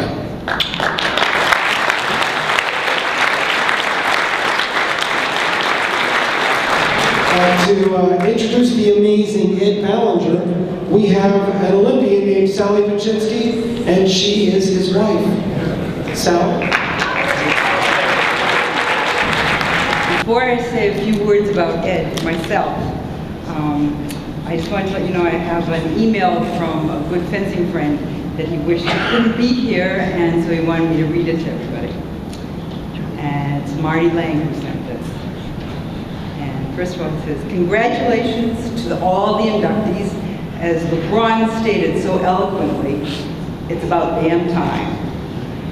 Carl, I guess all those times I let you beat me in the 60s and 70s finally paid off. Congrats, well deserved. For those of you who don't know, I have known Ed Ballinger for over 40 years. The only saving grace for him is that he has been married to Sally for 30 years. To say that Ed has been a pain in the ass would be putting it mildly. I would like to relate a few memorable occasions, and you can decide for yourself just how big a pain in the ass he really was. Ed and I traveled to many places together, but I never thought I would have my life threatened because of being with him. In his younger day, Ed was a constant joker. He would do almost anything for a laugh. While on the way to Ankara, Turkey in 1970 for the World Championships, we stopped in Greece to do some sightseeing. At the time, going through customs was a big deal. Everyone had to be patted down by a guard. The men by a male guard, the woman by a female guard. Well, Ed decided to present himself to the female armed guard to be patted down, throwing his hands in the air and saying, "I'm all yours." Well, Ed denies this happened, but the female guard pulled her big gun and pointed it right at Ed's head. To say the least, it was a scene out of a movie in which there was no happy ending. Cooler heads prevailed, thank goodness, and we were able to pass. To this day, Ed still denies that he almost got both of us killed. If that's not a pain in the ass, I don't know what is. The next adventure took place closer to home. An iconic figure in our sport, Uriah Jones, owned a salon in New Haven, Connecticut. Every year, he would invite some of his friends to participate in the Uriah Jones Invitational. No one ever turned him down. He always had a stellar field of top-ranked fencers, including national champions and Olympians. Well, one year, pain in the ass Ed decided to ride his bike to the tournament in New York City. This was not a 10-mile ride, it was about 60 miles. Straight uphill, I think. So, Ed, in all of his pain in the ass glory, proceeds to beat all of us. What a punk. Always showing off. Little did he know Uriah asked us all to throw our bouts together, so he could feel good about himself. I wish. So here Ed was, the physically fit, pain in the ass that he was, putting all of us to shame. Would you want to be around him after that? None of us did. We heard about his feet for months. Ed rubbed it in. Nah, not him. Are you getting a clearer picture now of what the real Ed Ballinger is yet? The next adventure took place during the foil finals in the 1976 Nationals. This was the final tournament before the selection of the Olympic team was made. Ed and I were the first bout. There was no score in the bout when all of a sudden, Ed proceeded to take a wild saber cut to my fencing net. He landed and inflicted the mayhem that he planned. After 10-minute injury time out, I was back, but just a shadow of myself. He wanted me out of the competition, but he couldn't quite complete the job. I was able to finish the competition, make the team, and thanks to Ed, had 6 stitches put into my hand that night. Ed claims to this day that I threw myself at his blade. And look what happened. Ask him. That's what he says. Pain in the ass? It's time for you to decide. Well, even though he had my life threatened, embarrassed me on a fencing strip, and tried to destroy my career, I still love him. You see, I didn't relate the countless times we laughed and just generally enjoyed each other's company. There are very few people in life that I can call my brother, but Ed is definitely at the top of that list. Enjoy the moment, Ed. It is well deserved by a great human being. sport of fencing is truly blessed that you have touched so many people in such a positive way. Love always, Marty.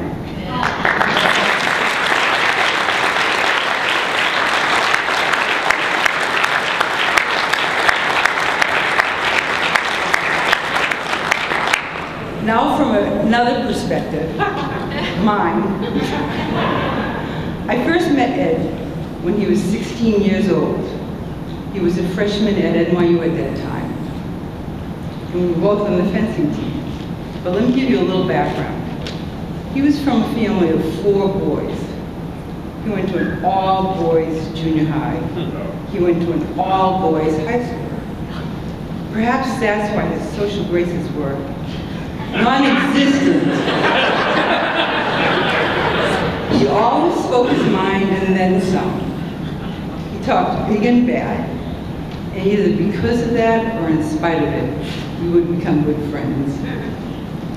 Anyways, Ed's fencing at that time was somewhat ungainly. Okay, really, he was really awkward. But he was tall, he was strong, he was fast, and he was really competitive, which made it difficult, to fence with him. And right from the beginning, we would fence with one another. And our bouts were very competitive.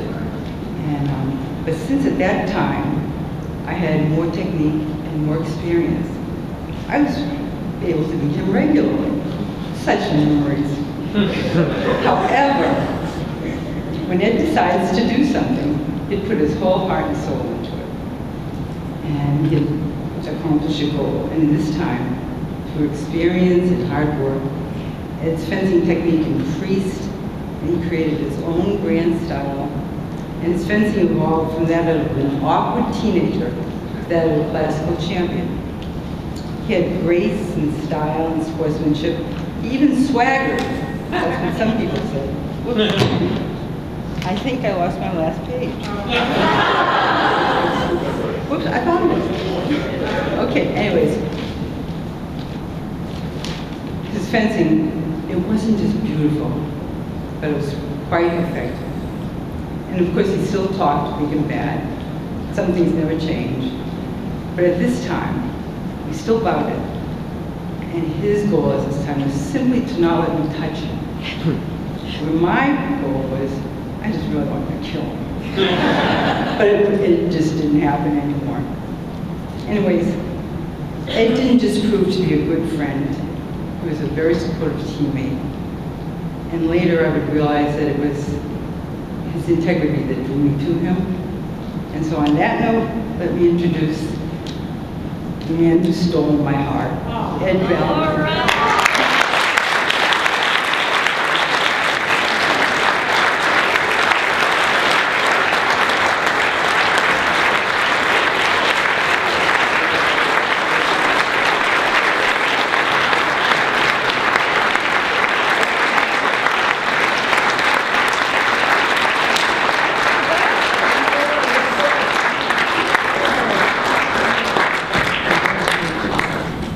Where are we going to put it? So we can go over there. Here. That one is in the middle. Very good. We're going to do this.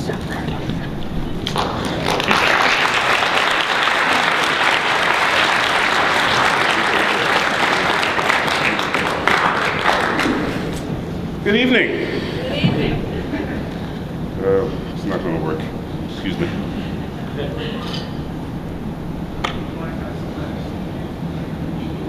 Technical difficulties. First of all, I wanted to say thank you, like some of my predecessors, to Steve Kanoy, Andy Shore, and Arnie Messing to help guide us through this process. We really appreciate, and I really appreciate, and all the other members of the Hall of Fame committee. Some of you might know this. This is the second time I've stood on a stage like this accepting an award, an induction into the United States Fencing Association Hall of Fame. Some of you are saying, now, how is that possible? Is it simply that the extremely good looking get inducted twice? Possibly. In the year 2000, a good friend of mine and teammate, Uriah Jones, was inducted. Unfortunately, he died 3 weeks before the induction. So I came and I read his speech for him and accepted his award.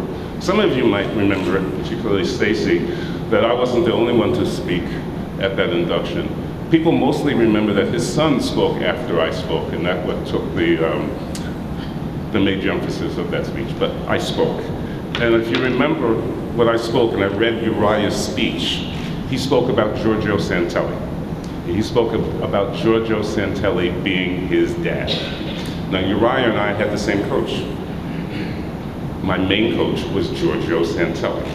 Unlike Uriah, I never looked at Giorgio as my dad. Giorgio was my coach, my friend, my boss. On 2 different occasions, I worked for Giorgio at his fencing factory. And he was also the best man at my wedding. Working for Giorgio had some good things about it and some bad things about it. We spent the day together, and then after the day was done, I'd go take a fencing lesson from him. But spending the day with Giorgio had those good things, had some good things. I learned a lot about Giorgio. Giorgio liked to tell stories. Some of you probably know that Giorgio once fought a duel in his life.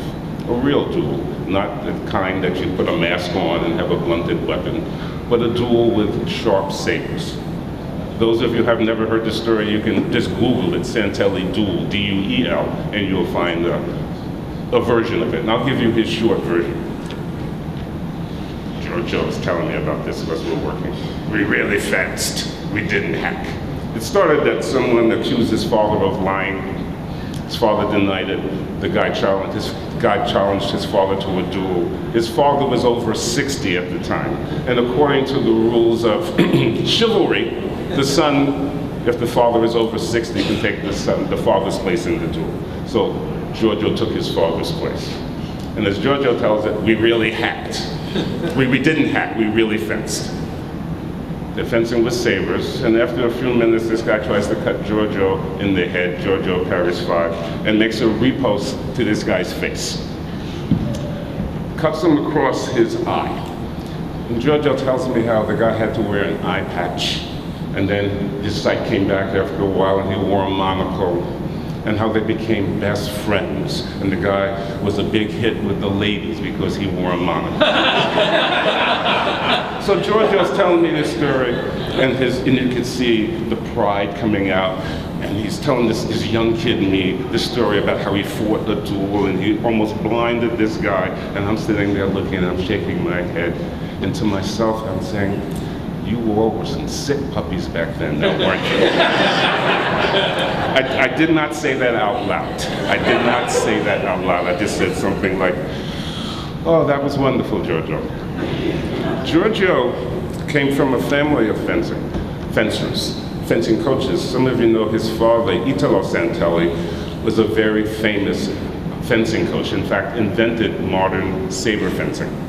Giorgio always felt a little, like many sons of famous men, a little intimidated by his father's reputation. I don't think he should have, but he always had that. My father was a much better coach than I was. And that's a typical thing that you see with fathers and sons.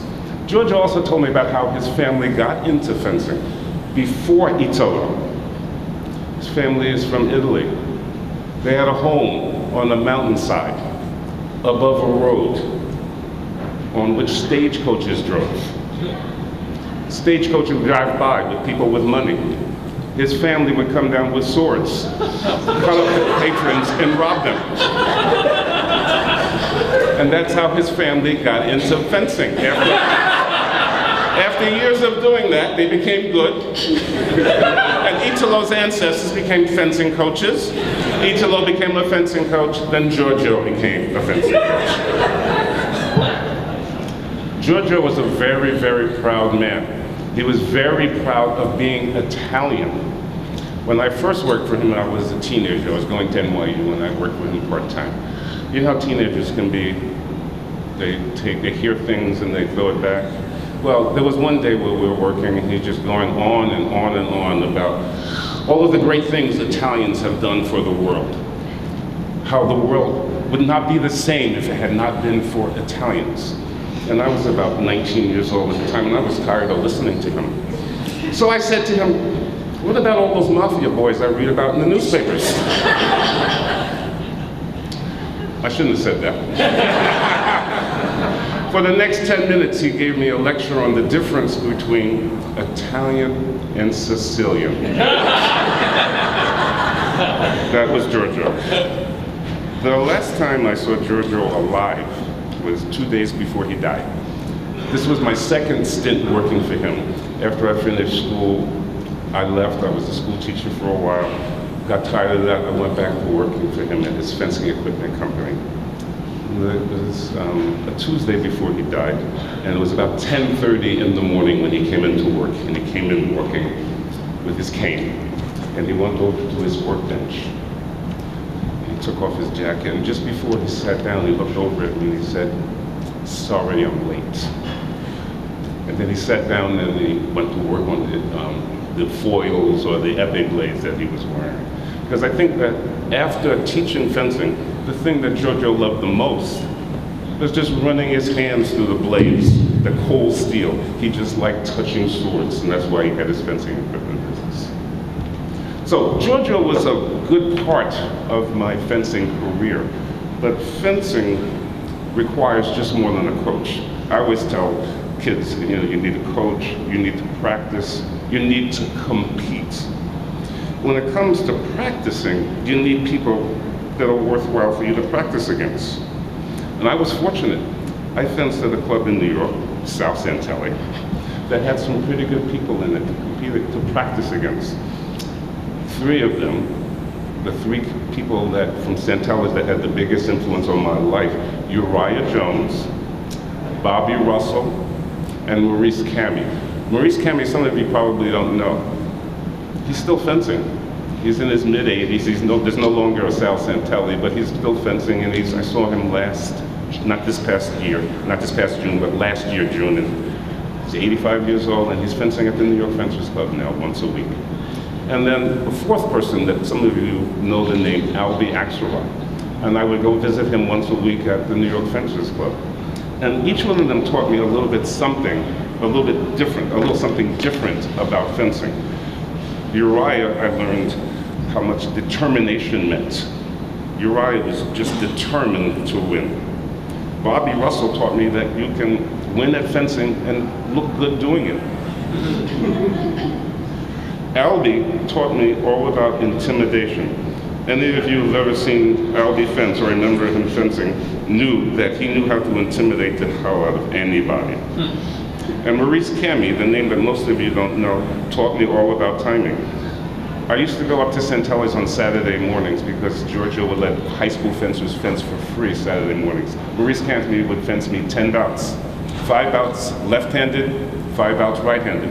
And he would beat me 5-0 10 times. Just because he knew how to bounce in rhythm and taught me all of that we needed to know about timing. One of the things that happens in fencing, and the things that we have all these memories about, are the fencers that become our friends.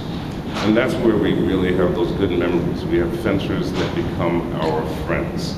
And I have 3 really good friends. They weren't good enough to be here, but I'm going to talk about them anyway. These 2 guys were from the same club. We were all on the same Olympic team.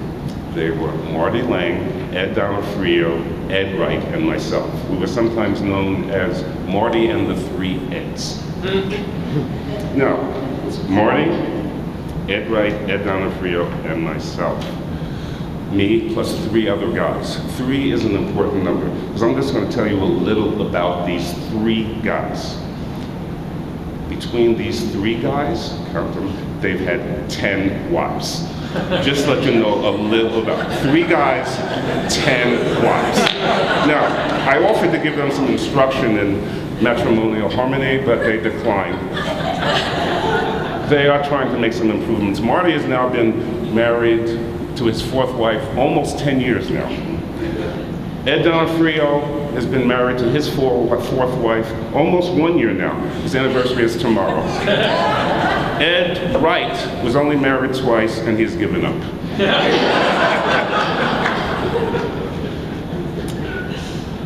You know, I was out of fencing for a long time. What got me back in was going out to see Uriah, actually, and then reading his speech. And then I got pulled back in. Marty was part of Stacy's administration, and between the two of them, they hooked me into this, and it was like I was away, and I got reeled back in. Here I am again. And a few years, actually 2.5 years ago, 10 years ago, I was teaching part-time, 8 years ago, at Cape Cod Fencing Club. And after a while, I stopped. It got in the way of making money. It just got in the way. Then something happened to the job I was working, and then I had to do something that I really detested. And then 2.5 years ago, Michael Marks asked me if I'd come work with him at Boston Fencing Club. And I thought about it, and I thought about it. And I always had a great respect for Michael Marks. I was a young kid the first time that I ever saw him fence. I mean, it was just great. It was just great. So I always had such a great respect for him, and I finally said yes. And now I'm back teaching fencing full time, coaching, and doing all of that stuff that we used to do when we were competitors, but now doing it with 4 or 5 athletes in a day for 10 days in a row. So it's a little bit more exasperating or energy using. So here we are, and I have to talk about one more person and one more important date. It was 1968. Tom Brokaw, I think, did a TV thing 25 years ago, 1968, A Crack in Time was the name of his show. Anybody remember that? 1968, A Crack in Time? Well, that was a crack in time for me. I met this woman in 1968, and I remember it was in the Weinstein dormitory, where there was a crowd of NYU teenagers standing around this young woman, and they were asking questions, and she would respond, and everybody would say, "What?" She would respond again, and they would say, "Spell it." At the time, this person had a very heavy New England accent, and she was trying to talk to New Yorkers who did not understand New England. So every time she spoke, the answer was, "What? Spell it. What? Spell it." Anyway, I saw this woman talking, and as it turned out, we became friends. And 12 years later, we became man and wife. And so when I think about what fencing has done for me, the friends, the association, the thing that was the most important to me is that's where I met my wife. So, to Steve, Arnie, Andy, the board, thank you. For everybody here, thank you. Thank you for fencing. Thank you to fencing. I'm out of here. Let me say how proud I am to introduce my dear friend Sharon Glazier to the United States Fencing Hall of Fame. To me, Sharon's fencing career is nothing less than a real-life Horatio Alger story. A courageous, determined heroine overcoming tremendous obstacles and achieving remarkable success. But in order to do her story justice, I must recount it using a Spanish accent, and I would like to apologize to Francisco Martin in advance with some appropriate background music. Story of Sharon Montplaisir.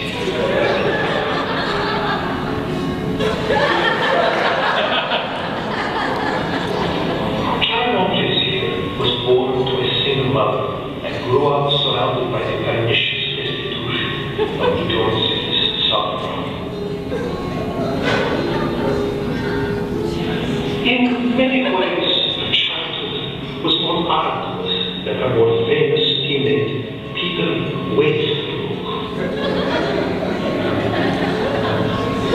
Allow me to paint a picture of the ambience where her youth was spent.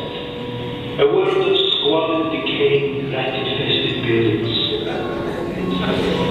with streets populated by violent gangs, drug-addicted homeless, and the downtrodden demi-monde, a veritable cauldron of human degradation and suffering.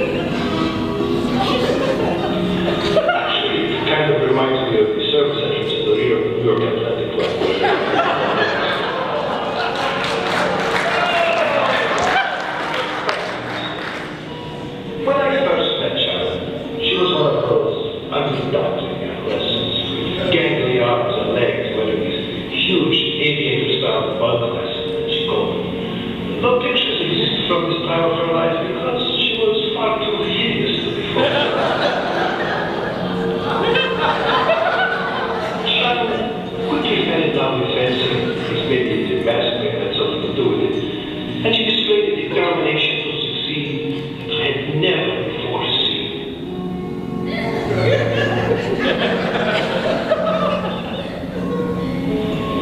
And Sharon did not win much at first, and when she lost, she would typically respond by screaming hysterically and throwing large metal objects, mostly in my general direction. But in my heart, I believed that this unappealing young girl's destiny was to be a champion.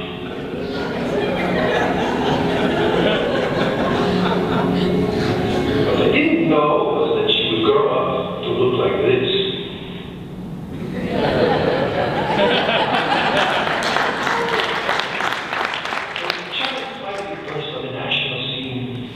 She not only emerged as one of the top women's foil fencers, but also a major league fox. Fencing-wise, Sharon would go on to represent the United States at the 1984, the 1988, and the 1994 Olympics. She won the U.S. National Championship in 1988 and was a member of 7 world teams. She was part of the gold medal American Games teams in 87 and 91, and the World University Games team 83 and 87. An NCAA American selection 3, 5, 6, 7, as well as an NWFA champion in 83 and 85. Still, while there were other swimming fencers who may have accumulated more medals, others with even greater natural talent, still others who overcame equally significant obstacles. Sharon had one thing that no other American-born fencer could ever claim. One thing that none before or since could equal. One gift that God himself bestowed upon her, and her alone. Sharon had a gold medal fight.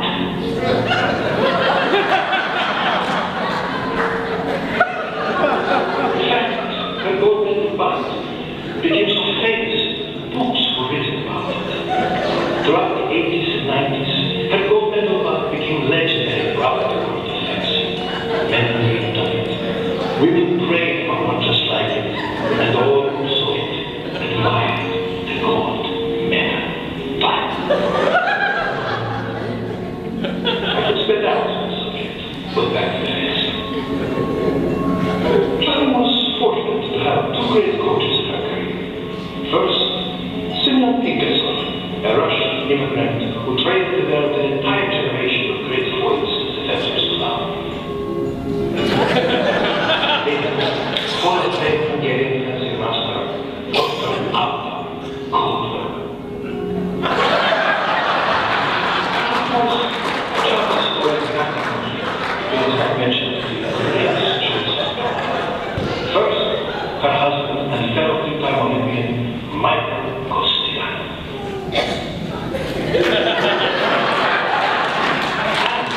And 2 beautiful children. Wait, I'll show you some recent pictures. Ghana. Great outfit costumes, huh? And yes, I'm proud to say that I am their godfather. Anyway, I'm getting sick of this music and using this insipid accent. So let's get serious for a minute. I guess there's one anecdote that really does summarize who Sharon is.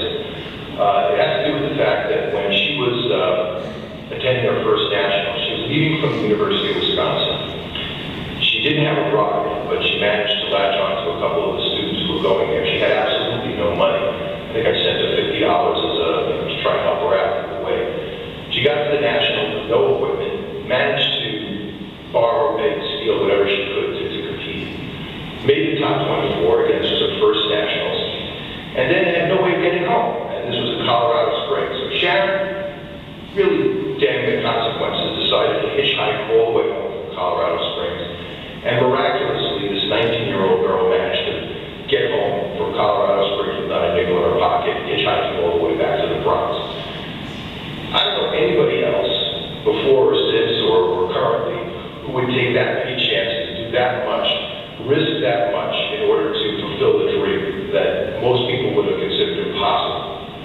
So throughout 4 decades of competing and coaching and mentoring, I've had the pleasure of associating with many remarkable people in the fencing community, but none have inspired me more, handled adversity with more energy and optimism, or been a truer, more caring friend than Sharon. No one I know can light up a room with just a smile like she can, and no one has ever done more to earn success and happiness.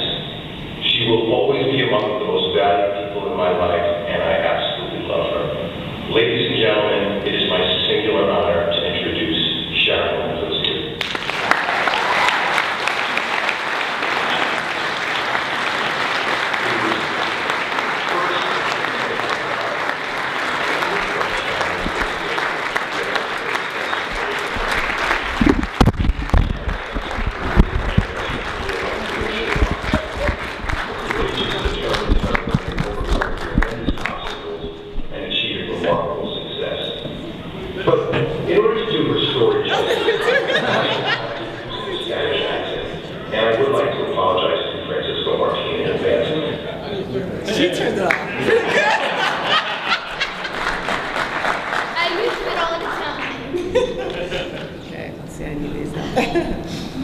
Gee, I don't know if it's gold anymore. I think maybe it's rocks or.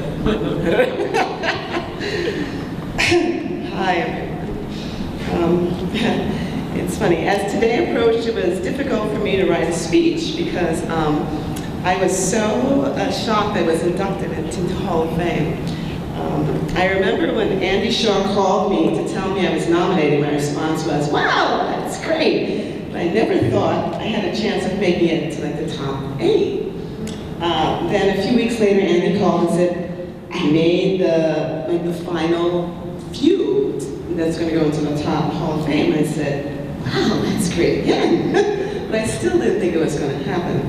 Then finally he called, and it was a few weeks later, and he said, you're voted in. You're going to be in the Hall of Fame. And I said, really? I said, who, me? I couldn't believe that I was one of the people anyone would even remember.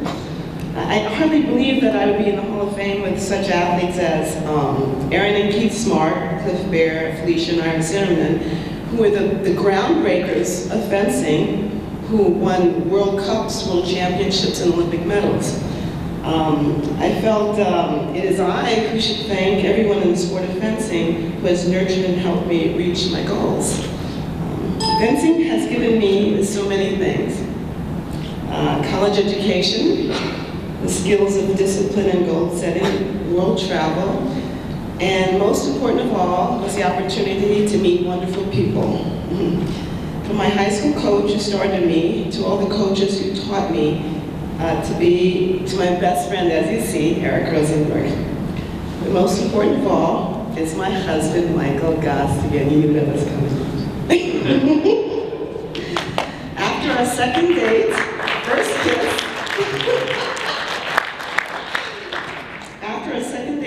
kiss, we were inseparable.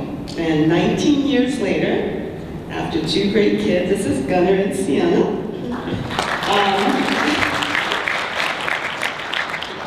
And after 19 years, he still likes me. With all this great fortune, I feel it is I who owes fencing so much. This is why I want to say thank you to the U.S. Olympic Committee, the administration of USFA, I remember it's Carla and Jerry and so many others when I was competing, to the greatest team captain the USFA has ever known, Carl Borak, and all the coaches who have dedicated all their time, patience, and skill to help young people reach their goals. I'm sorry, yeah, that's what to me, it is all of you that deserve to be in the Hall of Fame, and I thank you.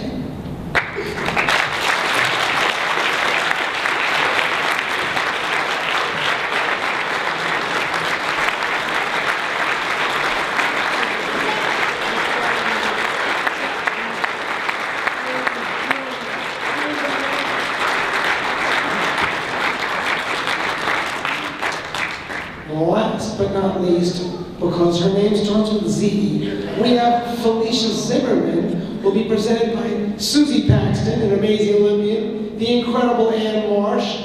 You have to make sure you watch the Veterans 40 this week. She's going to crush people. And of course, Felicia's sister Iris is going to be in the video since she's due to give birth today or tomorrow.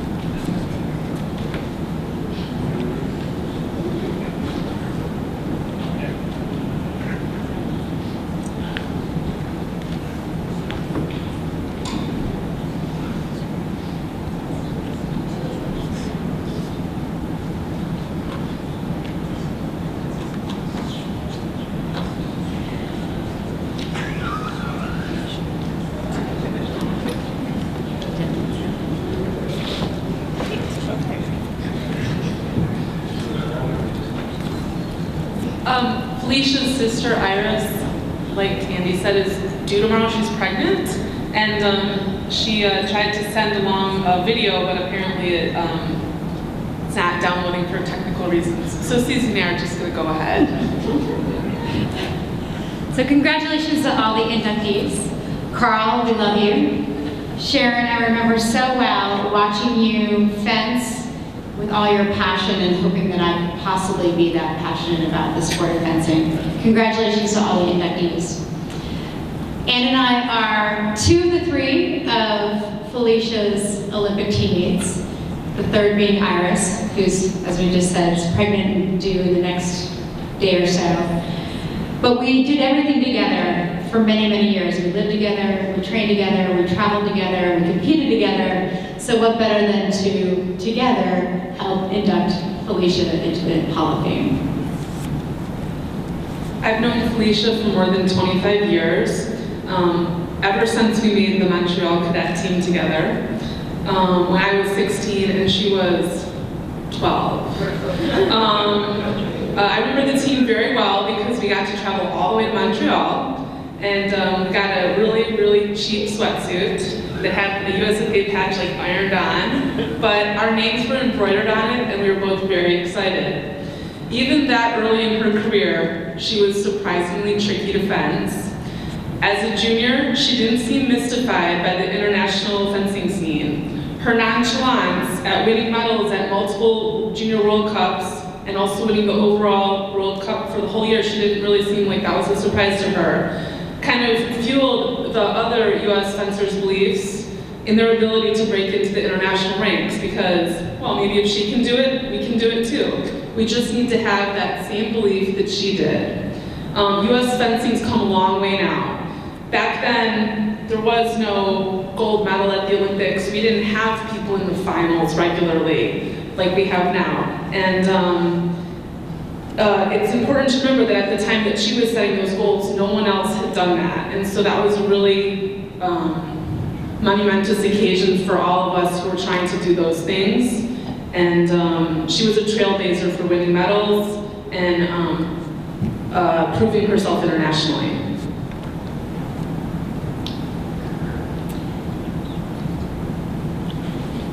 Ever since Felicia broke into the international ranks, she's been simply known in the US fencing ranks as Felicia.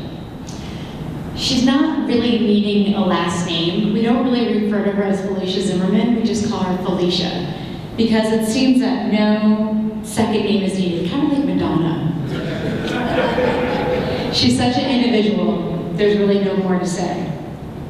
So in the interest of time, we've put together a list of mostly one words that describe Felicia. Because if we had to speak about all the travels and the training, the competitions, the shenanigans, and the friendship with Felicia, we'd be here all night. So here it goes. Ready? Okay. Felicia, champion. Competitor. Girl wonder, 2 words. Teammate. American fencing trailblazer. Leader. Strategic thinker. Olympian. Olympic spirited. Spirited, in general. Very spirited. Coach. Fiercely loyal. not who you want to draw in your tableau. No matter who you are, including cheerleading. Funny. Fun. Frighteningly intelligent. First ever American overall Junior World Cup winner. Patriotic. Index finger waving with a long yell after a fabulous touch. Going all the way to the end of the fencing strip and back. Insightful, inquisitive, resourceful. Not afraid to speak her mind. Ever. Generous. Communicator in several languages. Dancing machine. Even traditional Chinese dancing at the grocery store opening of Tops Rochester. Annoyingly good timing to hit you in your preparation. Always has a Q-tip when you need one. And eye drops. A closet Hello Kitty collector. Completely and utterly her own person. Alarmingly multifaceted. Fencing club owner. Namesake for the Rochester, New York, Felicia Zimmerman Day. Setting the bar for American fencing. Who you want in your corner. On your team. In your life. As a daughter. Sister. Soon to be aunt. Teammate. And most importantly, friend. We're a better fencing nation for having her. And we're better people for knowing her. Congratulations, Felicia.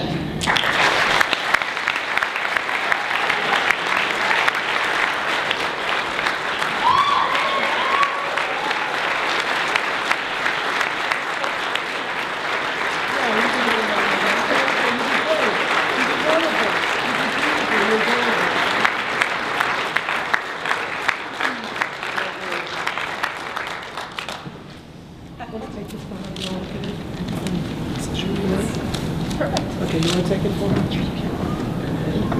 Okay. Woo, all right. Russell, you were right. Wow. Thank you, everyone. That was a great introduction. I'm sorry you didn't get to see my sister's video. She prepares everything weeks, months, years in advance, and she wrote this amazing speech, and she had a video recorded, and it just, I don't know, it didn't work out, but Ann and Susie, you were great in a pinch. First of all, congratulations to all the inductees, and Carl, of course, you know, captained many of the teams that I was on, as well as we co-captained one of the Junior World Championships in Turkey. It's just fabulous. So, you know, who knew that a shy 8-year-old would one day be standing here? You know, I was obsessed with gymnastics and Nadia, and I fought my dad in the car, well, before the car, when he said, you should do fencing. And I was like, no, Dad, I don't think I'm gonna do anything with swords. He's like, no, this is good, you're shy, I don't want anyone taking advantage of you, so you're gonna go fencing. And I said, that's no way, not possible, not doing it. I was fighting him in the car, and I kept looking out the window going, this is a really stupid idea. You should just turn around the car now and let's just go home. I want to do gymnastics. And he was more stubborn than I am, and that's where I get it from, and on top of my mom. And he fought me, and he put me in the class. That's where I met Buggy. And I just loved it. And I think it had to do with wearing the mask, and getting to stab people with swords, and stab boys with swords, and beating boys. So I just, came off the fencing strip, and at the end of class, my dad said, okay, well, you tried it, if you don't like to do it anymore, you can just go home. And I said, well, let's just finish the classes you paid for, and then we'll decide. And so I never stopped taking, I just kept taking the classes. And many years later, who knew I was gonna make the Olympic team. So thank you, Dad. And my parents come from a very modest background, and we were a one-income family. And my parents did everything to get us to trips, to get us to Europe or wherever we needed to go. And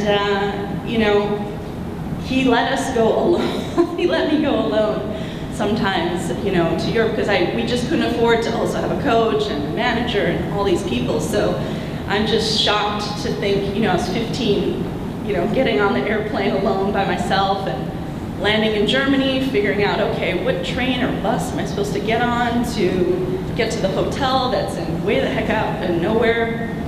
And, I managed. But there were some blips along the way. I decided to, get hit by a car at 13 at my very first kind of big international meet outside, not in Montreal, but it was in Mexico City. Stacy?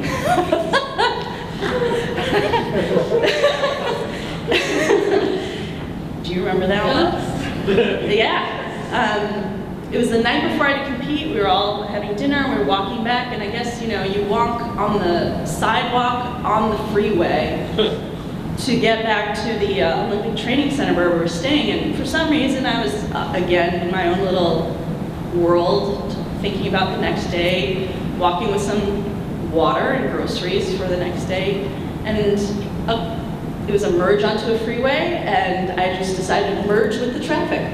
And the car won, and luckily I only broke my shoulder, and and nothing that terrible happened. And I kept asking Bucky, and Elaine Cheris was there, and saying, can I fence tomorrow? Can I fence tomorrow? I drink a lot of milk, my bones are strong. Can I fence tomorrow? Can I fence tomorrow?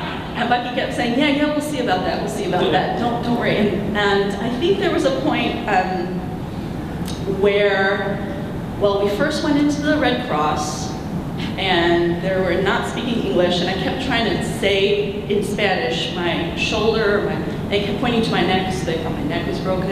But then they said, stand up, stand up. So I stood up, and they said, oh, you're fine. Everything's fine. And so then we went from the Red Cross to a hospital. I think a couple months later, I was taking lessons, just sitting on something, taking lessons with my right arm. And that was entertaining. And then there were some other fantastic moments. For example, my contact lens ripped at a World Championships the night before I had to compete. And at that time, it's really hard to find replacement contact lenses. There wasn't this awesome daily picture with the contacts in. So I borrowed Kathy Carpenter's contact lenses that day. And we had similar vision. They stayed in, and sure enough, Jim, you remember this? I do. I took 5th at the World Championships that year. That's right, that's right. And I was like, man, these are good contacts.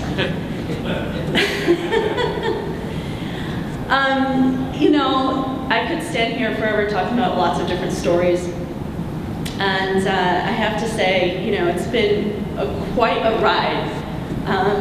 Being alone at these competitions I enjoyed it. I loved being, the underdog and standing up there and seeing my name, in that list of the tableau, saying, yep, I'm in that top 4. You better watch out. And I would always say, don't worry, my sister's coming in a few years, and then you're going to get crushed. But I'm really lucky and totally blessed. I mean, I got to travel the world, great parents. My dad's German, from Germany. My mom's Chinese, from China. So you can imagine the kind of excitement that was always at the house. In various languages, foods,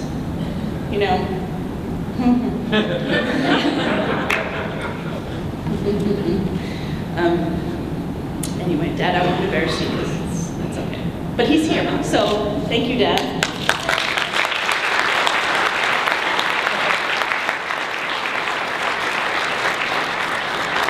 And my mom, and you know, being half Asian, you know about the Tiger Mom thing. Totally true. My mom is that. And so Bucky was able to have me as a student, who I was very self-determined, and pretty good work ethic, and then it was like double time with my mom there, and then Bucky was like, yes, okay. So, you know, I loved coming in, I'd get on the bus, go to the fencing club, and then fence all, you know, I would always get my butt kicked by one of my favorite, you know, she's one of my mentors as well as one of my very best friends, and you know her, Mary Joy Clinton. She was the example for me. She would come in, she would go before school, 5 a.m., she would do a workout, and go to school, and then go back in, and you know, and work out, and fence, and take a lesson, and I thought, yes, okay, that's like Nadia. So, you know, she was a great example for me, and just a real inspiration. And there are so many other people. Anne, I mean, she was really trailblazing in my mind. For me, she went to Europe to stay there and to train with the Germans, and I was like, oh my God, she's training with the Germans. And I got to do that after high school, and the Germans really didn't like that.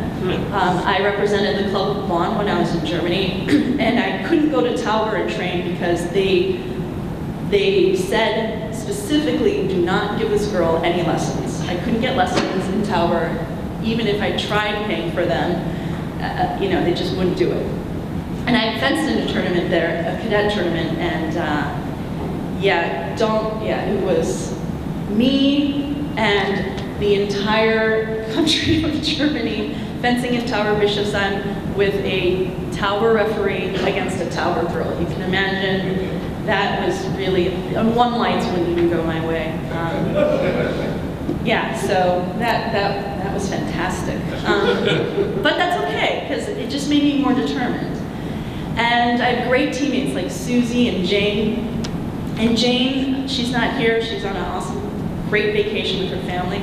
You know, when I told her I was going to come back and try to make the 2004 team, she really helped me out. She bought me some new equipment, because I was basically, I had taken a lot of time off, a few years, and you know, they were thinking, you know, does she really have it in her to make the 2014? I didn't end up making the 2014. It came down to the last tournament, one touch. Aaron Smart made that team because we only had the individual event as we were introducing this women's team saber, and it came down to that last event, and it was just one touch, and it was just a fantastic ride. And actually, I ended up that season being the highest ranked women's foil fencer from the U.S. at the end of that season. My whole family from Rochester, and what's great about fencing is that your family just keeps on increasing, right? Whether you're an athlete, whether you're a coach, whether you're an administrator, whether you're a referee, your family, whether you fight with them, you love them, sometimes you hate them, this is a family, and it keeps getting bigger and bigger, and it's just so amazing. And then I have a few people that were really always by my side. Derek Cotton, Carl LeMay, Michael Masick, and you know, my boyfriend at the time, Sean McClain, he helped me through like a lot of craziness going through Sydney. And then you have these great coaches that have known me. I think this room has known me since I was about 10 years old. And it's so wild to see, you know, to know someone for so long. Wes, Emick, Zoran, always giving me lessons in his loafers. Francisco, George. We were together in the Pan Am Championships. And, you know, I got to go to, I was so lucky to receive a full scholarship to Stanford and have a whole family there. I'm just so proud to be a, you know, Stanford alum.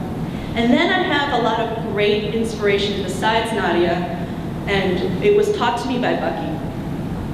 He made me watch everybody all the time. And I was 11 at my first nationals, 1988, and I don't know what was going on. I made second round of under 19 national championships, and I fenced Lisa Posthumus. And I believe I was fencing a young lady, and it wasn't Lisa. You have to help me with this, Becky, I can't remember. But I squatted down. She would always squat and bend down and look at you really fierce and point her weapon at you. And I thought, okay, I'm going to do that to her because she seems to be intimidating people with that. So I'd squat down, look at her. She beat me. And so I decided to stick my tongue out at her after that. And yeah, Bucky didn't like that very much. I believe he carried me across the fencing room while George Platt and Bill Shipman were laughing that I stuck my tongue out at somebody. So don't do that, my fencers. You're in trouble. But there were some amazing women and male fencers that he had me watch at finals, at nationals. He had me watch everybody, and that instilled in me, even when I went to Europe by myself, I'd watch everyone. I'd just take notes all the time. What are they doing? What are they doing? Sharon, you were one of them. You had this amazing scream that was ear-shattering, especially when you were flashing past her and she'd bump into you. And she'd scream right as you passed by her. And Elaine Cheris was the first woman I saw flick with an epic. And I thought, oof, okay. Margot Miller, I watched her fence.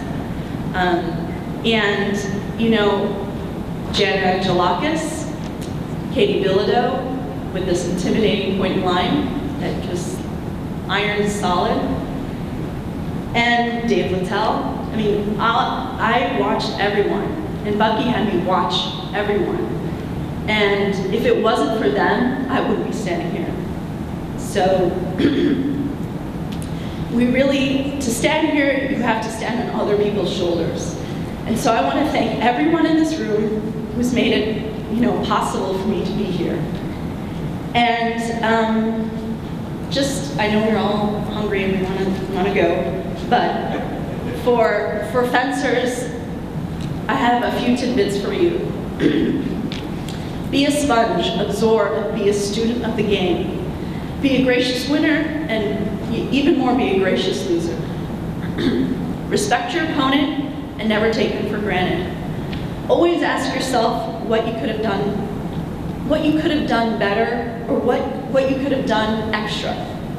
I always ask myself first, is like, could I have trained more? Could I have done something more? Before I point the finger at anything else. Listen to your coach, sometimes. I listened to Bucky, and then there was a point where I was like, well, maybe not. But there comes a point where you have to decide what you want to do on that strip. And then, now, here, I can only hope that I can give to the sport that has given me so much and opened so many doors. It's just a special sport, and I can honestly say that this sport picked me. So thank you everyone for coming, and enjoy the rest of the Nationals, and thank you again so much.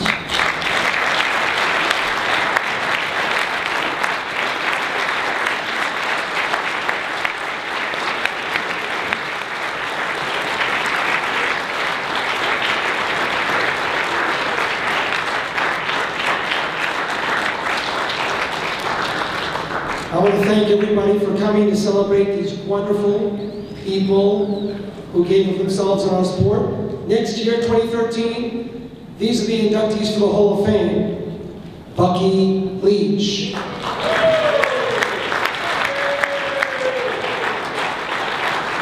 Cliff Bear.